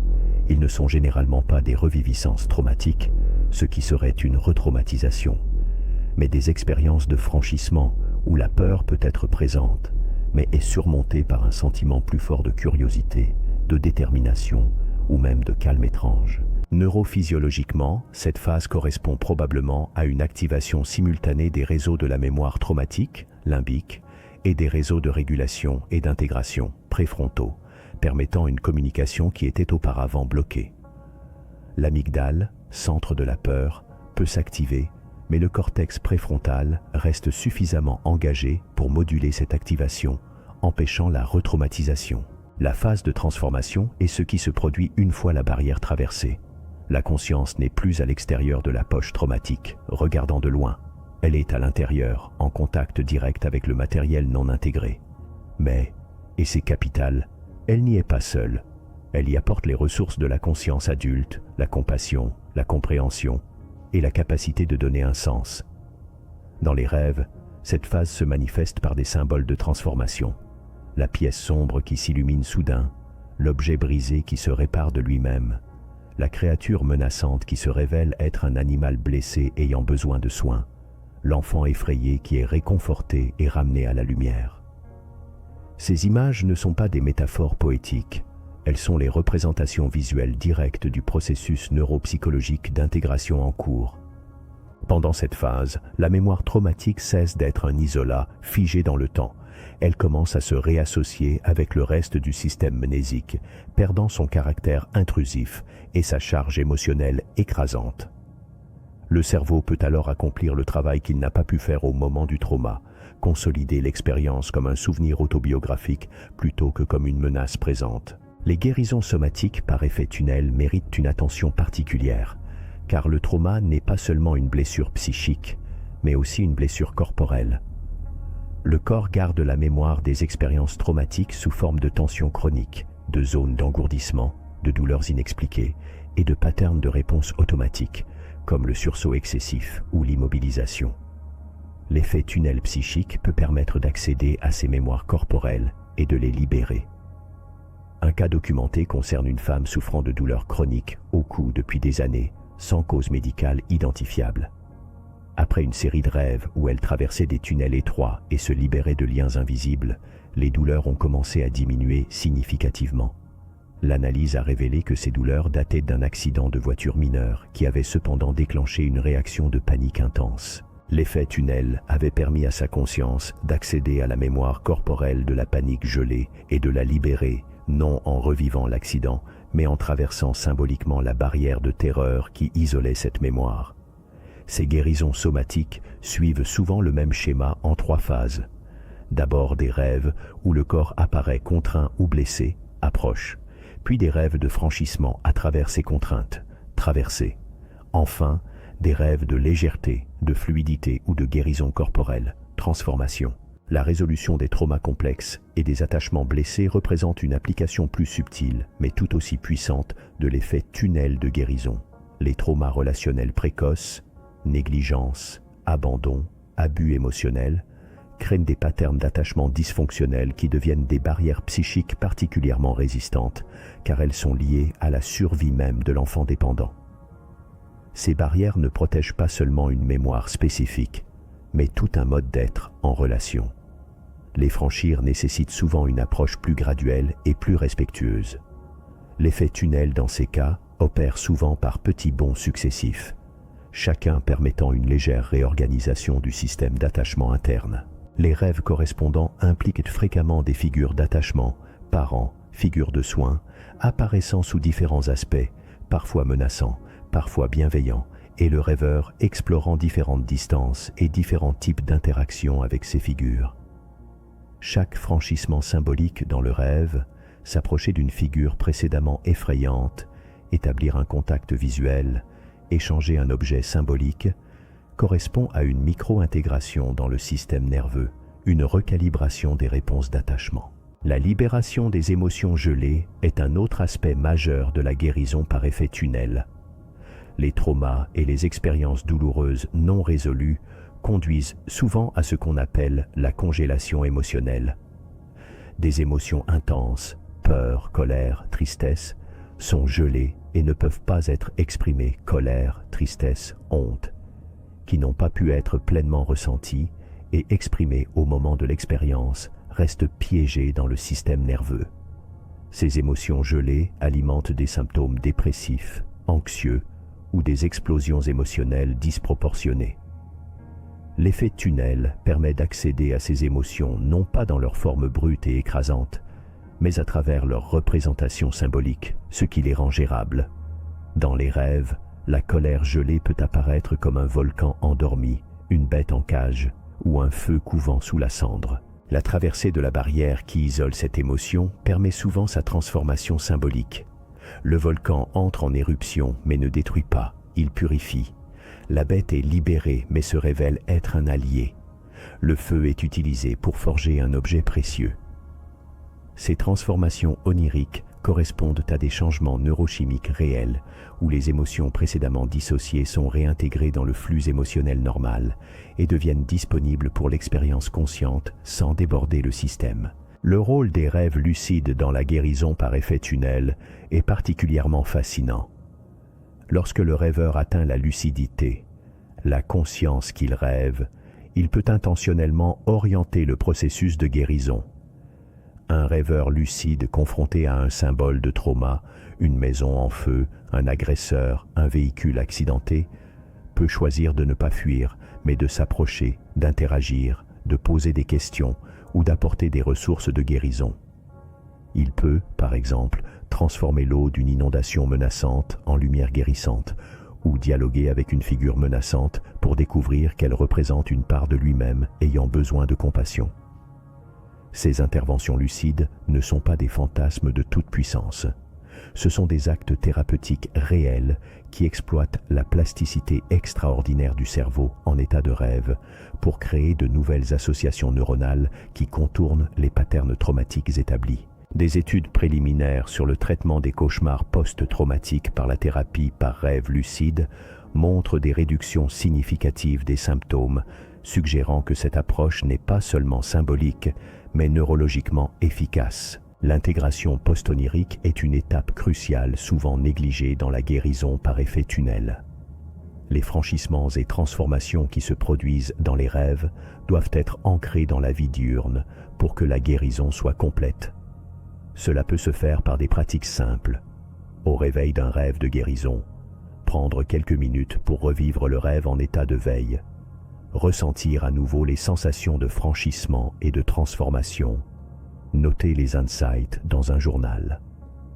Pendant la journée, chercher des échos du rêve dans le corps et les émotions, une sensation de légèreté là où il y avait de la lourdeur, une pensée nouvelle là où il y avait une impasse, une réaction différente à un déclencheur habituel. Ces micro-manifestations sont les signes que la transformation neurologique initiée dans le rêve se consolide dans les circuits diurnes. Les rituels symboliques peuvent aussi aider. Créer un art inspiré du rêve, marcher dans la nature en se remémorant le franchissement, ou simplement porter un objet qui rappelle la transformation. Les limites et les précautions de la guérison par effet tunnel doivent être clairement énoncées. Bien que puissante, cette approche n'est pas une panacée ni un substitut à une thérapie professionnelle pour les traumas sévères. Traverser certaines barrières trop brutalement ou sans préparation suffisante peut entraîner une retraumatisation ou une décompensation psychique. Il est essentiel de respecter le rythme propre de chaque psyché, de ne pas forcer les franchissements et de s'assurer d'avoir un système de soutien adéquat dans la vie éveillée. Les personnes souffrant de troubles psychiatriques sévères, de dissociation importante ou de traumas complexes non traités devraient explorer ces approches avec l'accompagnement d'un professionnel formé aux dimensions transpersonnelles et somatiques de la guérison. La guérison par effet tunnel nous révèle finalement que notre psyché possède ses propres mécanismes d'auto-réparation quantique, des capacités innées de franchissement et de transformation qui attendent seulement d'être activées et orientées. Ces mécanismes opèrent dans l'espace sacré du sommeil et du rêve, où le temps est élastique, où les symboles sont vivants, et où la conscience peut accomplir des sauts évolutifs qui seraient impossibles dans l'état de veille rationnel. En apprenant à collaborer avec ces processus plutôt qu'à les craindre ou les ignorer, nous découvrons que nos blessures les plus profondes ne sont pas des sentences à vie, mais des invitations à des franchissements courageux. Et chaque franchissement réussi, chaque barrière traversée, chaque poche de douleur transformée ne guérit pas seulement le passé. Il élargit également notre capacité présente à vivre avec plus de plénitude, de résilience et de compassion, transformant nos cicatrices en cartes de territoires intérieurs désormais accessibles et faisant de nos nuits des alliées silencieuses dans le grand travail de devenir entier. Les dangers du franchissement. Nous abordons maintenant la dimension essentielle de prudence et de discernement qui doit accompagner toute exploration des frontières psychiques. Si l'effet tunnel offre des possibilités extraordinaires de transformation et de guérison, il n'est pas sans risque sérieux pour l'équilibre psychique et même l'intégrité de la conscience.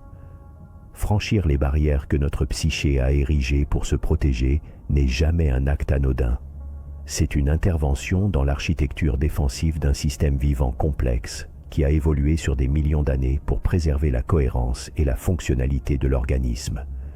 Ignorer ces dangers serait aussi irresponsable que de pratiquer la chirurgie sans connaissance de l'anatomie ou de la physiologie. Ce chapitre n'a pas pour but de vous effrayer ou de vous dissuader d'explorer, mais de vous équiper avec la sagesse nécessaire pour naviguer ces territoires intérieurs en sécurité, en respectant à la fois votre soif d'expansion et les limites naturelles de votre système psychique. La véritable maîtrise ne consiste pas à franchir toutes les barrières, mais à savoir lesquelles franchir, quand, comment et avec quelle protection. Le premier danger, et peut-être le plus insidieux, est celui de la retraumatisation par franchissement prématuré ou forcé. Les barrières psychiques les plus solides protègent généralement les contenus les plus douloureux.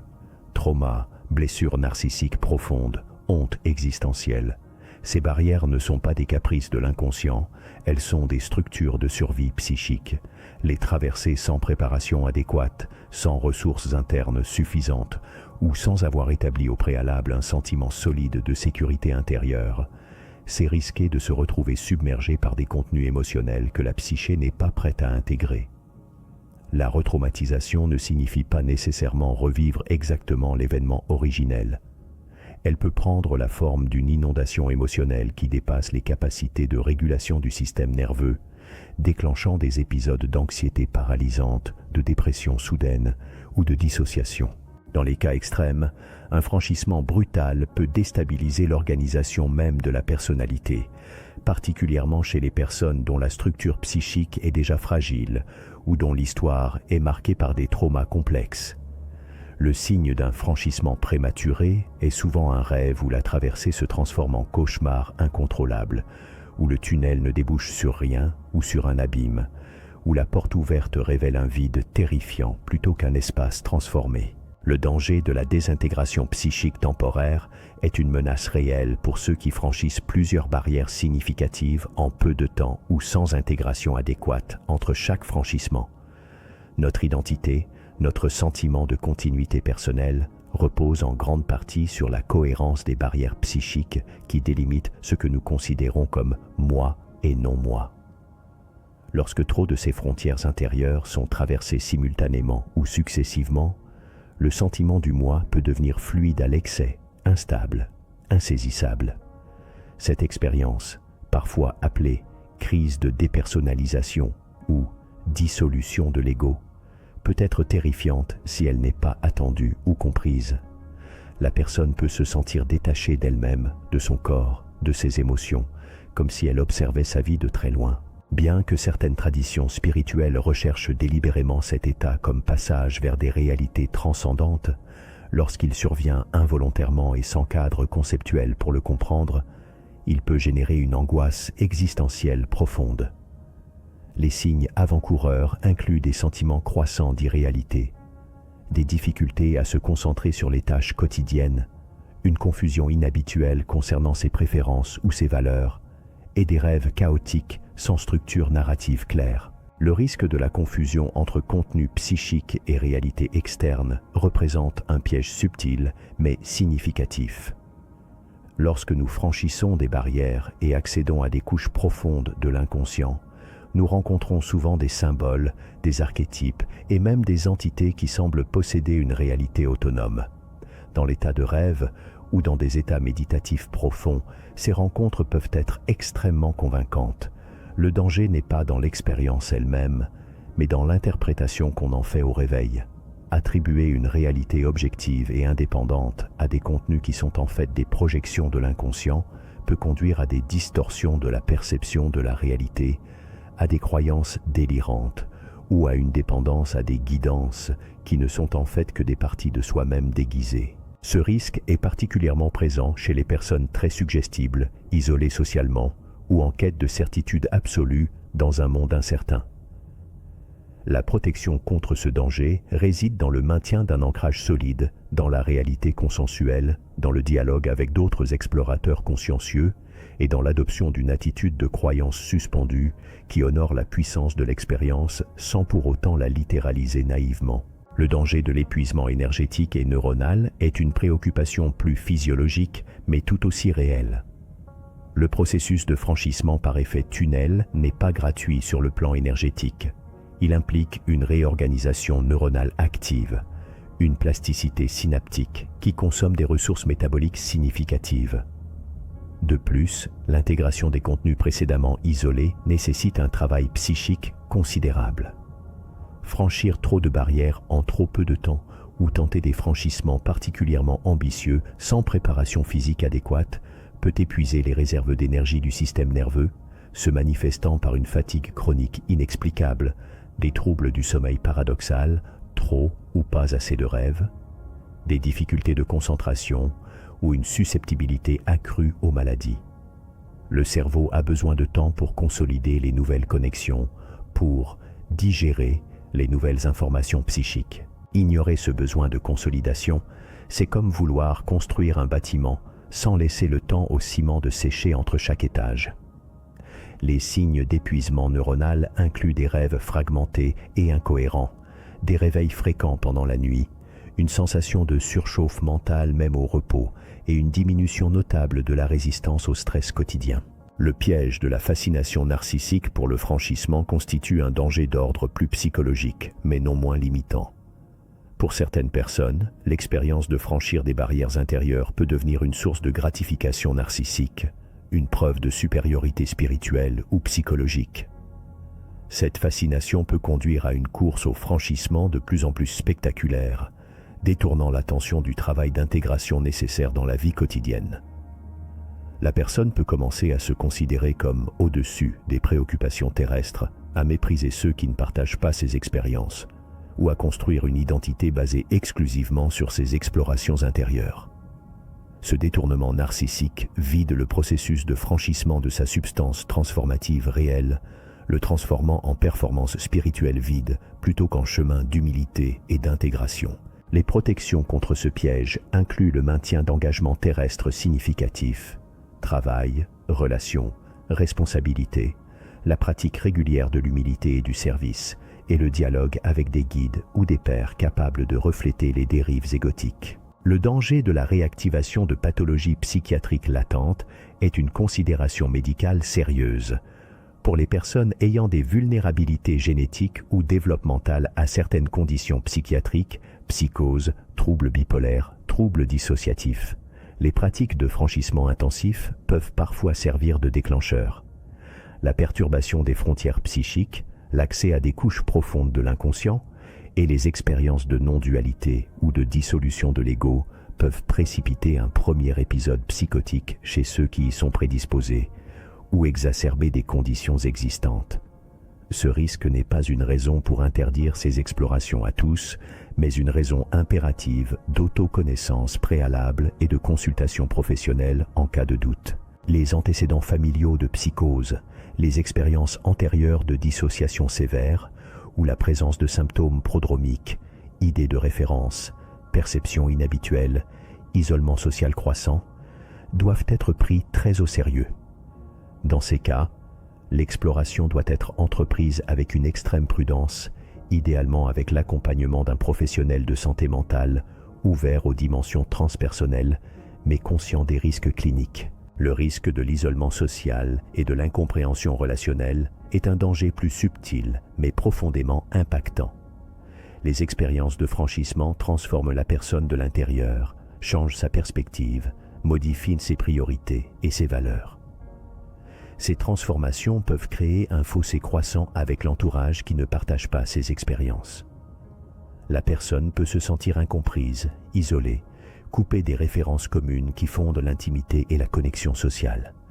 Si elle n'y prend pas garde, elle peut progressivement se retirer des relations existantes sans en créer de nouvelles plus alignées avec son évolution, aboutissant à un isolement qui, paradoxalement, limite la capacité d'intégration des franchissements eux-mêmes, car l'intégration se fait aussi dans la relation. La protection contre cet isolement implique un effort conscient pour maintenir les liens existants, tout en cherchant délicatement à partager son expérience avec ceux qui sont ouverts, et en cultivant de nouvelles connexions avec des pairs sur des chemins similaires, dans la vie réelle ou dans des communautés en ligne sérieuses et modérées. Les protections essentielles doivent donc faire partie intégrante de toute pratique de franchissement. La première et plus fondamentale est l'établissement d'un ancrage solide dans le corps et dans le moment présent. Des pratiques quotidiennes d'ancrage corporel, respiration consciente, yoga, marche méditative, travail sensoriel, créent une base de sécurité à laquelle revenir lorsque les explorations deviennent trop intenses. La seconde protection est le développement d'un témoin intérieur stable, cette partie de la conscience qui peut observer les expériences sans s'y identifier complètement, préservant ainsi un espace de liberté et de choix, même dans les états les plus modifiés. La méditation de pleine conscience est particulièrement efficace pour cultiver ce témoin.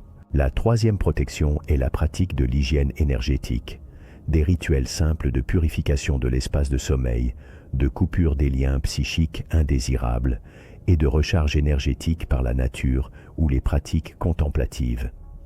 La quatrième protection est l'intégration systématique. Prendre le temps après chaque franchissement significatif, dans les jours qui suivent, de noter, réfléchir, discuter et ancrer l'expérience dans la vie quotidienne avant d'envisager un nouveau franchissement. La création d'un cadre éthique personnel est une protection tout aussi cruciale. Ce cadre devrait inclure des lignes directrices comme ne jamais chercher à franchir les barrières d'autrui sans permission explicite, respecter son propre rythme et ne pas se comparer aux expériences des autres, honorer à la fois l'appel à l'expansion et le besoin de consolidation, maintenir un équilibre entre exploration intérieure et engagement dans le monde, cultiver l'humilité face à la complexité infinie de la psyché. Ce cadre n'est pas une prison, mais une structure qui permet une exploration plus libre car plus sécurisée. Enfin, la protection ultime réside dans la cultivation d'une attitude de révérence et de respect envers l'intelligence profonde de la psyché. Les barrières ne sont pas des ennemis à abattre, mais des structures intelligentes à comprendre et à négocier avec. Approcher une barrière avec curiosité et respect plutôt qu'avec impatience conquérante change radicalement la nature du franchissement. Posez des questions avant de traverser. Pourquoi cette barrière existe-t-elle? Que protège-t-elle? Suis-je prêt à assumer ce qui se trouve de l'autre côté? Y a-t-il une manière de traverser qui honorerait sa fonction protectrice? Cette approche dialogique réduit considérablement les risques tout en approfondissant la qualité transformative du franchissement. Les dangers du franchissement ne sont pas des raisons de renoncer à l'exploration, mais des rappels que la vraie maîtrise inclut la connaissance des limites et des risques. Comme l'alpiniste qui étudie la montagne, prépare son équipement, vérifie la météo et connaît ses propres capacités avant de tenter l'ascension. L'explorateur des frontières psychiques doit approcher son voyage avec préparation, respect et humilité. C'est cette approche mesurée et consciente qui transforme l'aventure du franchissement d'une quête risquée en un pèlerinage sacré, où chaque pas en avant est contrebalancé par une attention profonde à l'intégrité du voyageur, et où l'expansion de la conscience s'accompagne toujours d'un approfondissement de la sagesse et de la responsabilité. L'effet tunnel évolutif. Nous arrivons maintenant au point culminant de notre exploration, là où le phénomène physique de l'effet tunnel cesse d'être une simple analogie pour devenir un modèle opérationnel de notre propre évolution consciente. L'effet tunnel évolutif propose une vision radicale de la transformation personnelle, non pas comme un processus linéaire, graduel et cumulatif, mais comme une série de sauts quantiques discontinus où la conscience franchit d'un seul coup des barrières de compréhension, d'être et de perception qui semblaient infranchissables. Ces bonds évolutifs ne sont pas des accidents ni des grâces mystiques réservées à quelques élus.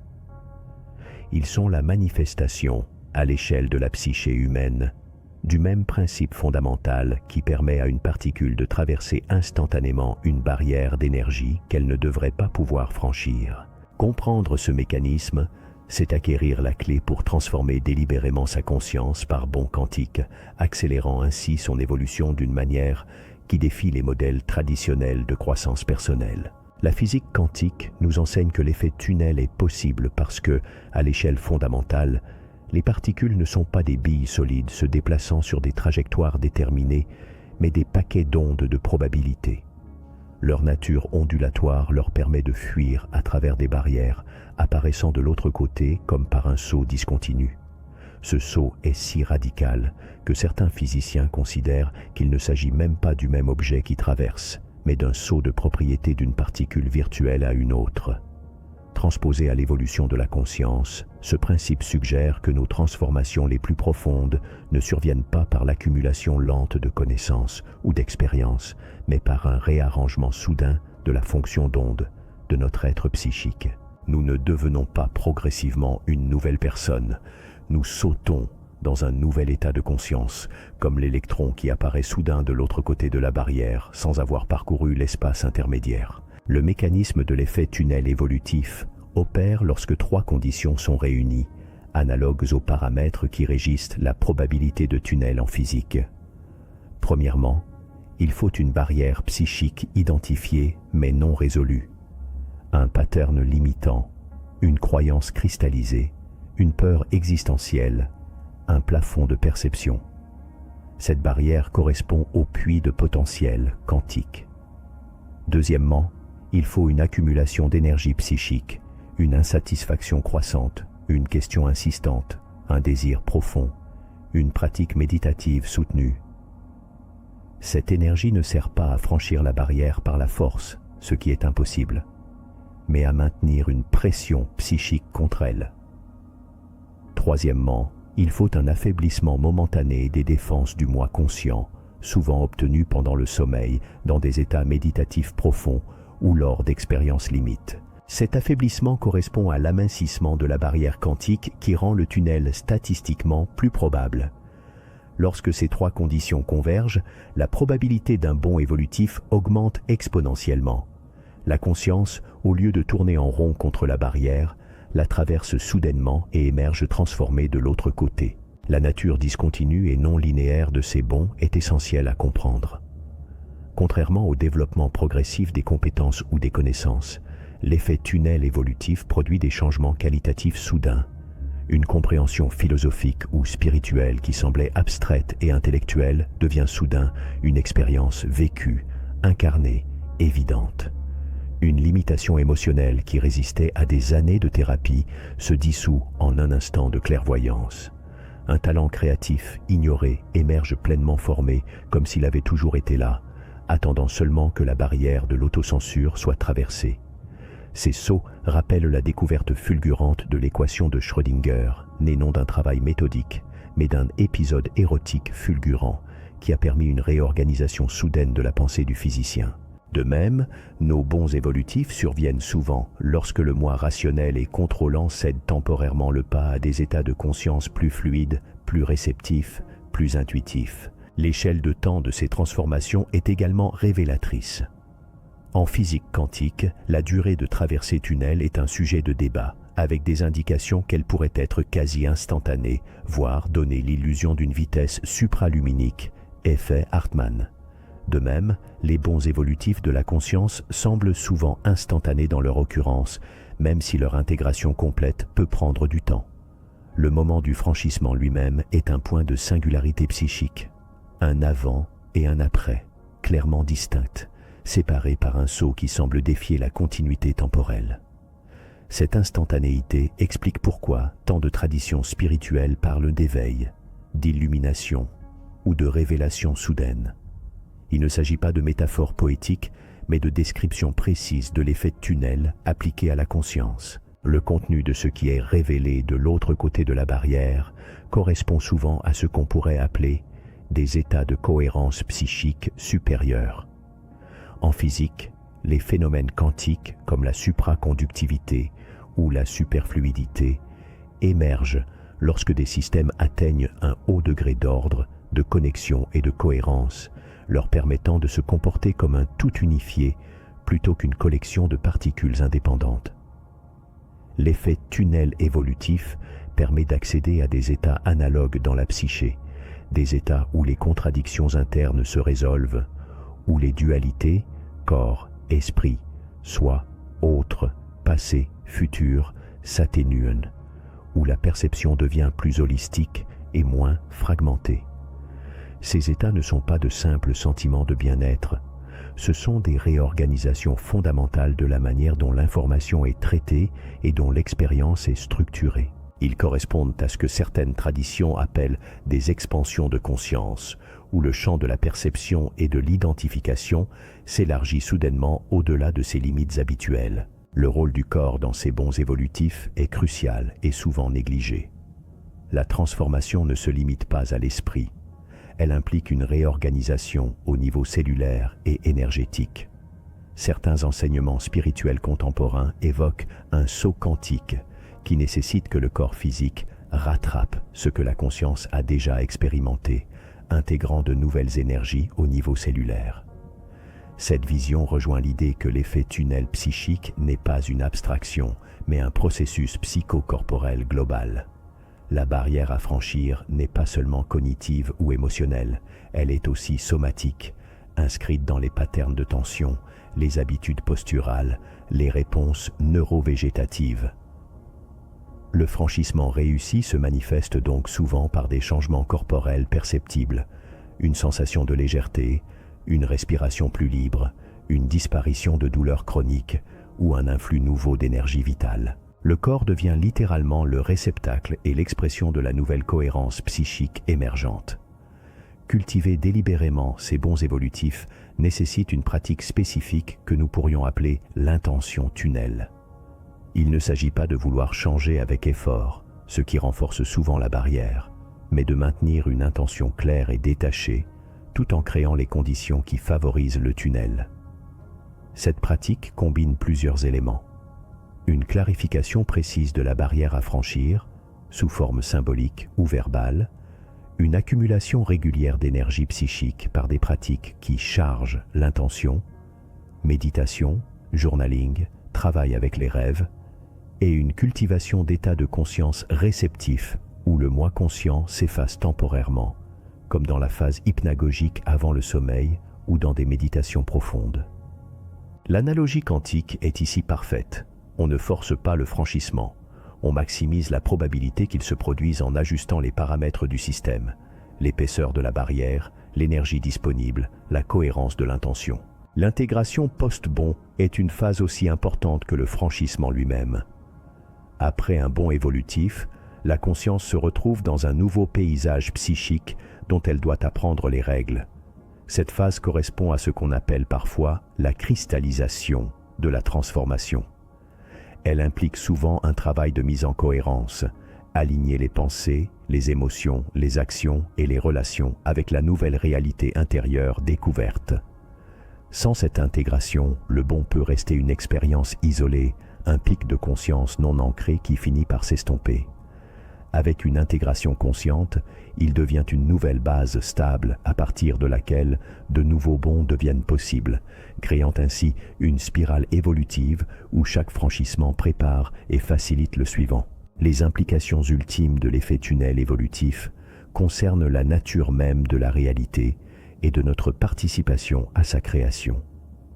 Si notre conscience peut effectuer de tels sauts quantiques à travers ses propres limitations, elle participe alors activement à ce que certains courants de pensée appellent le saut quantique de transformation ou le quantum jumping, la capacité à se projeter dans des réalités potentielles et à les faire advenir par un alignement vibratoire. Cette vision ne relève pas de la fantaisie New Age, mais d'une extrapolation rigoureuse du principe quantique selon lequel l'observateur influence le système observé. Notre conscience, lorsqu'elle opère depuis des états de cohérence supérieure atteints par effet tunnel, pourrait avoir une capacité accrue à effondrer des potentialités latentes en réalités expérientielles tangibles, tant dans notre monde intérieur que dans notre perception du monde extérieur. En conclusion, l'effet tunnel évolutif nous offre un modèle puissant pour comprendre et cultiver les transformations les plus profondes de notre être. Il nous libère du paradigme limitant d'une évolution linéaire et laborieuse pour nous ouvrir à la possibilité de bonds révolutionnaires où la conscience, à l'image de la particule quantique, traverse soudain l'intraversable et émerge transfigurée de l'autre côté. En apprenant à reconnaître les conditions qui favorisent ces tunnels psychiques, en cultivant les états de réceptivité qui en permettent l'occurrence, et en intégrant consciemment les révélations qu'ils apportent, nous devenons les architectes actifs de notre propre évolution quantique. Nous ne nous contentons plus de gravir péniblement la montagne de notre développement. Nous découvrons les tunnels secrets qui la traversent, réalisant que les plus grands sauts de conscience ne sont pas des ascensions, mais des traversées, des passages miraculeux à travers les apparences solides de nos propres limitations, vers les états de liberté et de plénitude qui nous attendent et qui ont toujours été là, de l'autre côté du miroir de nos peurs et de nos certitudes. Nous voici arrivés au terme de ce voyage à travers les tunnels quantiques de votre propre psyché. De la compréhension des barrières invisibles qui structurent votre monde intérieur jusqu'à la maîtrise des techniques pour les traverser en conscience, nous avons exploré ensemble comment le principe le plus déroutant de la physique quantique pouvait devenir votre plus puissant allié dans l'art de vous transformer. L'effet tunnel n'est plus une simple curiosité de laboratoire. C'est une loi fondamentale de votre être profond, un mécanisme d'évolution consciente qui opère chaque nuit lorsque vous fermez les yeux et que votre conscience, libérée des contraintes diurnes, entreprend ses explorations les plus audacieuses. Intégrer ce pouvoir de franchissement, c'est reconnaître que vous n'êtes jamais prisonnier de vos patterns, de vos blessures ou de vos limitations. Chaque barrière psychique contient en elle-même la possibilité de son propre franchissement, et chaque nuit est une invitation à découvrir les passages secrets qui traversent les murs que vous pensiez infranchissables. Je vous invite maintenant à une exploration à la fois courageuse et mesurée de ces territoires. Commencez modestement, par une seule barrière identifiée, une seule technique pratiquée avec constance. Observez, notez, respectez votre propre rythme. L'effet tunnel psychique n'est pas une course, c'est une danse subtile entre l'intention et le lâcher-prise, entre la volonté de transformation et le respect des protections que votre psyché a érigées pour votre sécurité. Ne forcez jamais un franchissement, créez simplement les conditions qui en maximisent la probabilité, puis faites confiance à l'intelligence de votre inconscient pour opérer le saut au moment opportun. Votre journal de rêve sera votre meilleur guide, révélant progressivement la cartographie symbolique de vos tunnels intérieurs et la logique secrète de vos transformations. Les perspectives qui s'ouvrent sont immenses. En maîtrisant ce principe, vous ne vous contentez pas de résoudre des problèmes ou de guérir des blessures. Vous participez activement à l'évolution de votre propre conscience par bonds quantiques qui transcendent la lenteur des processus linéaires. Chaque franchissement réussi élargit votre champ d'être, augmente votre liberté intérieure et renforce votre capacité à naviguer les complexités de l'existence avec une sagesse et une résilience nouvelles. Vous devenez l'architecte de vos propres révolutions intimes, le témoin émerveillé de la plasticité infinie de votre psyché. Alors, en refermant ce chapitre et en éteignant la lumière, souvenez-vous que vous n'entrez pas simplement dans le sommeil. Vous pénétrez dans le laboratoire quantique de votre propre transformation, où les barrières deviennent des portes, les limitations des invitations, et où chaque nuit est une opportunité sacrée de naître à une version plus vaste, plus libre et plus lumineuse de vous-même. Le voyage à travers vos propres tunnels ne fait que commencer.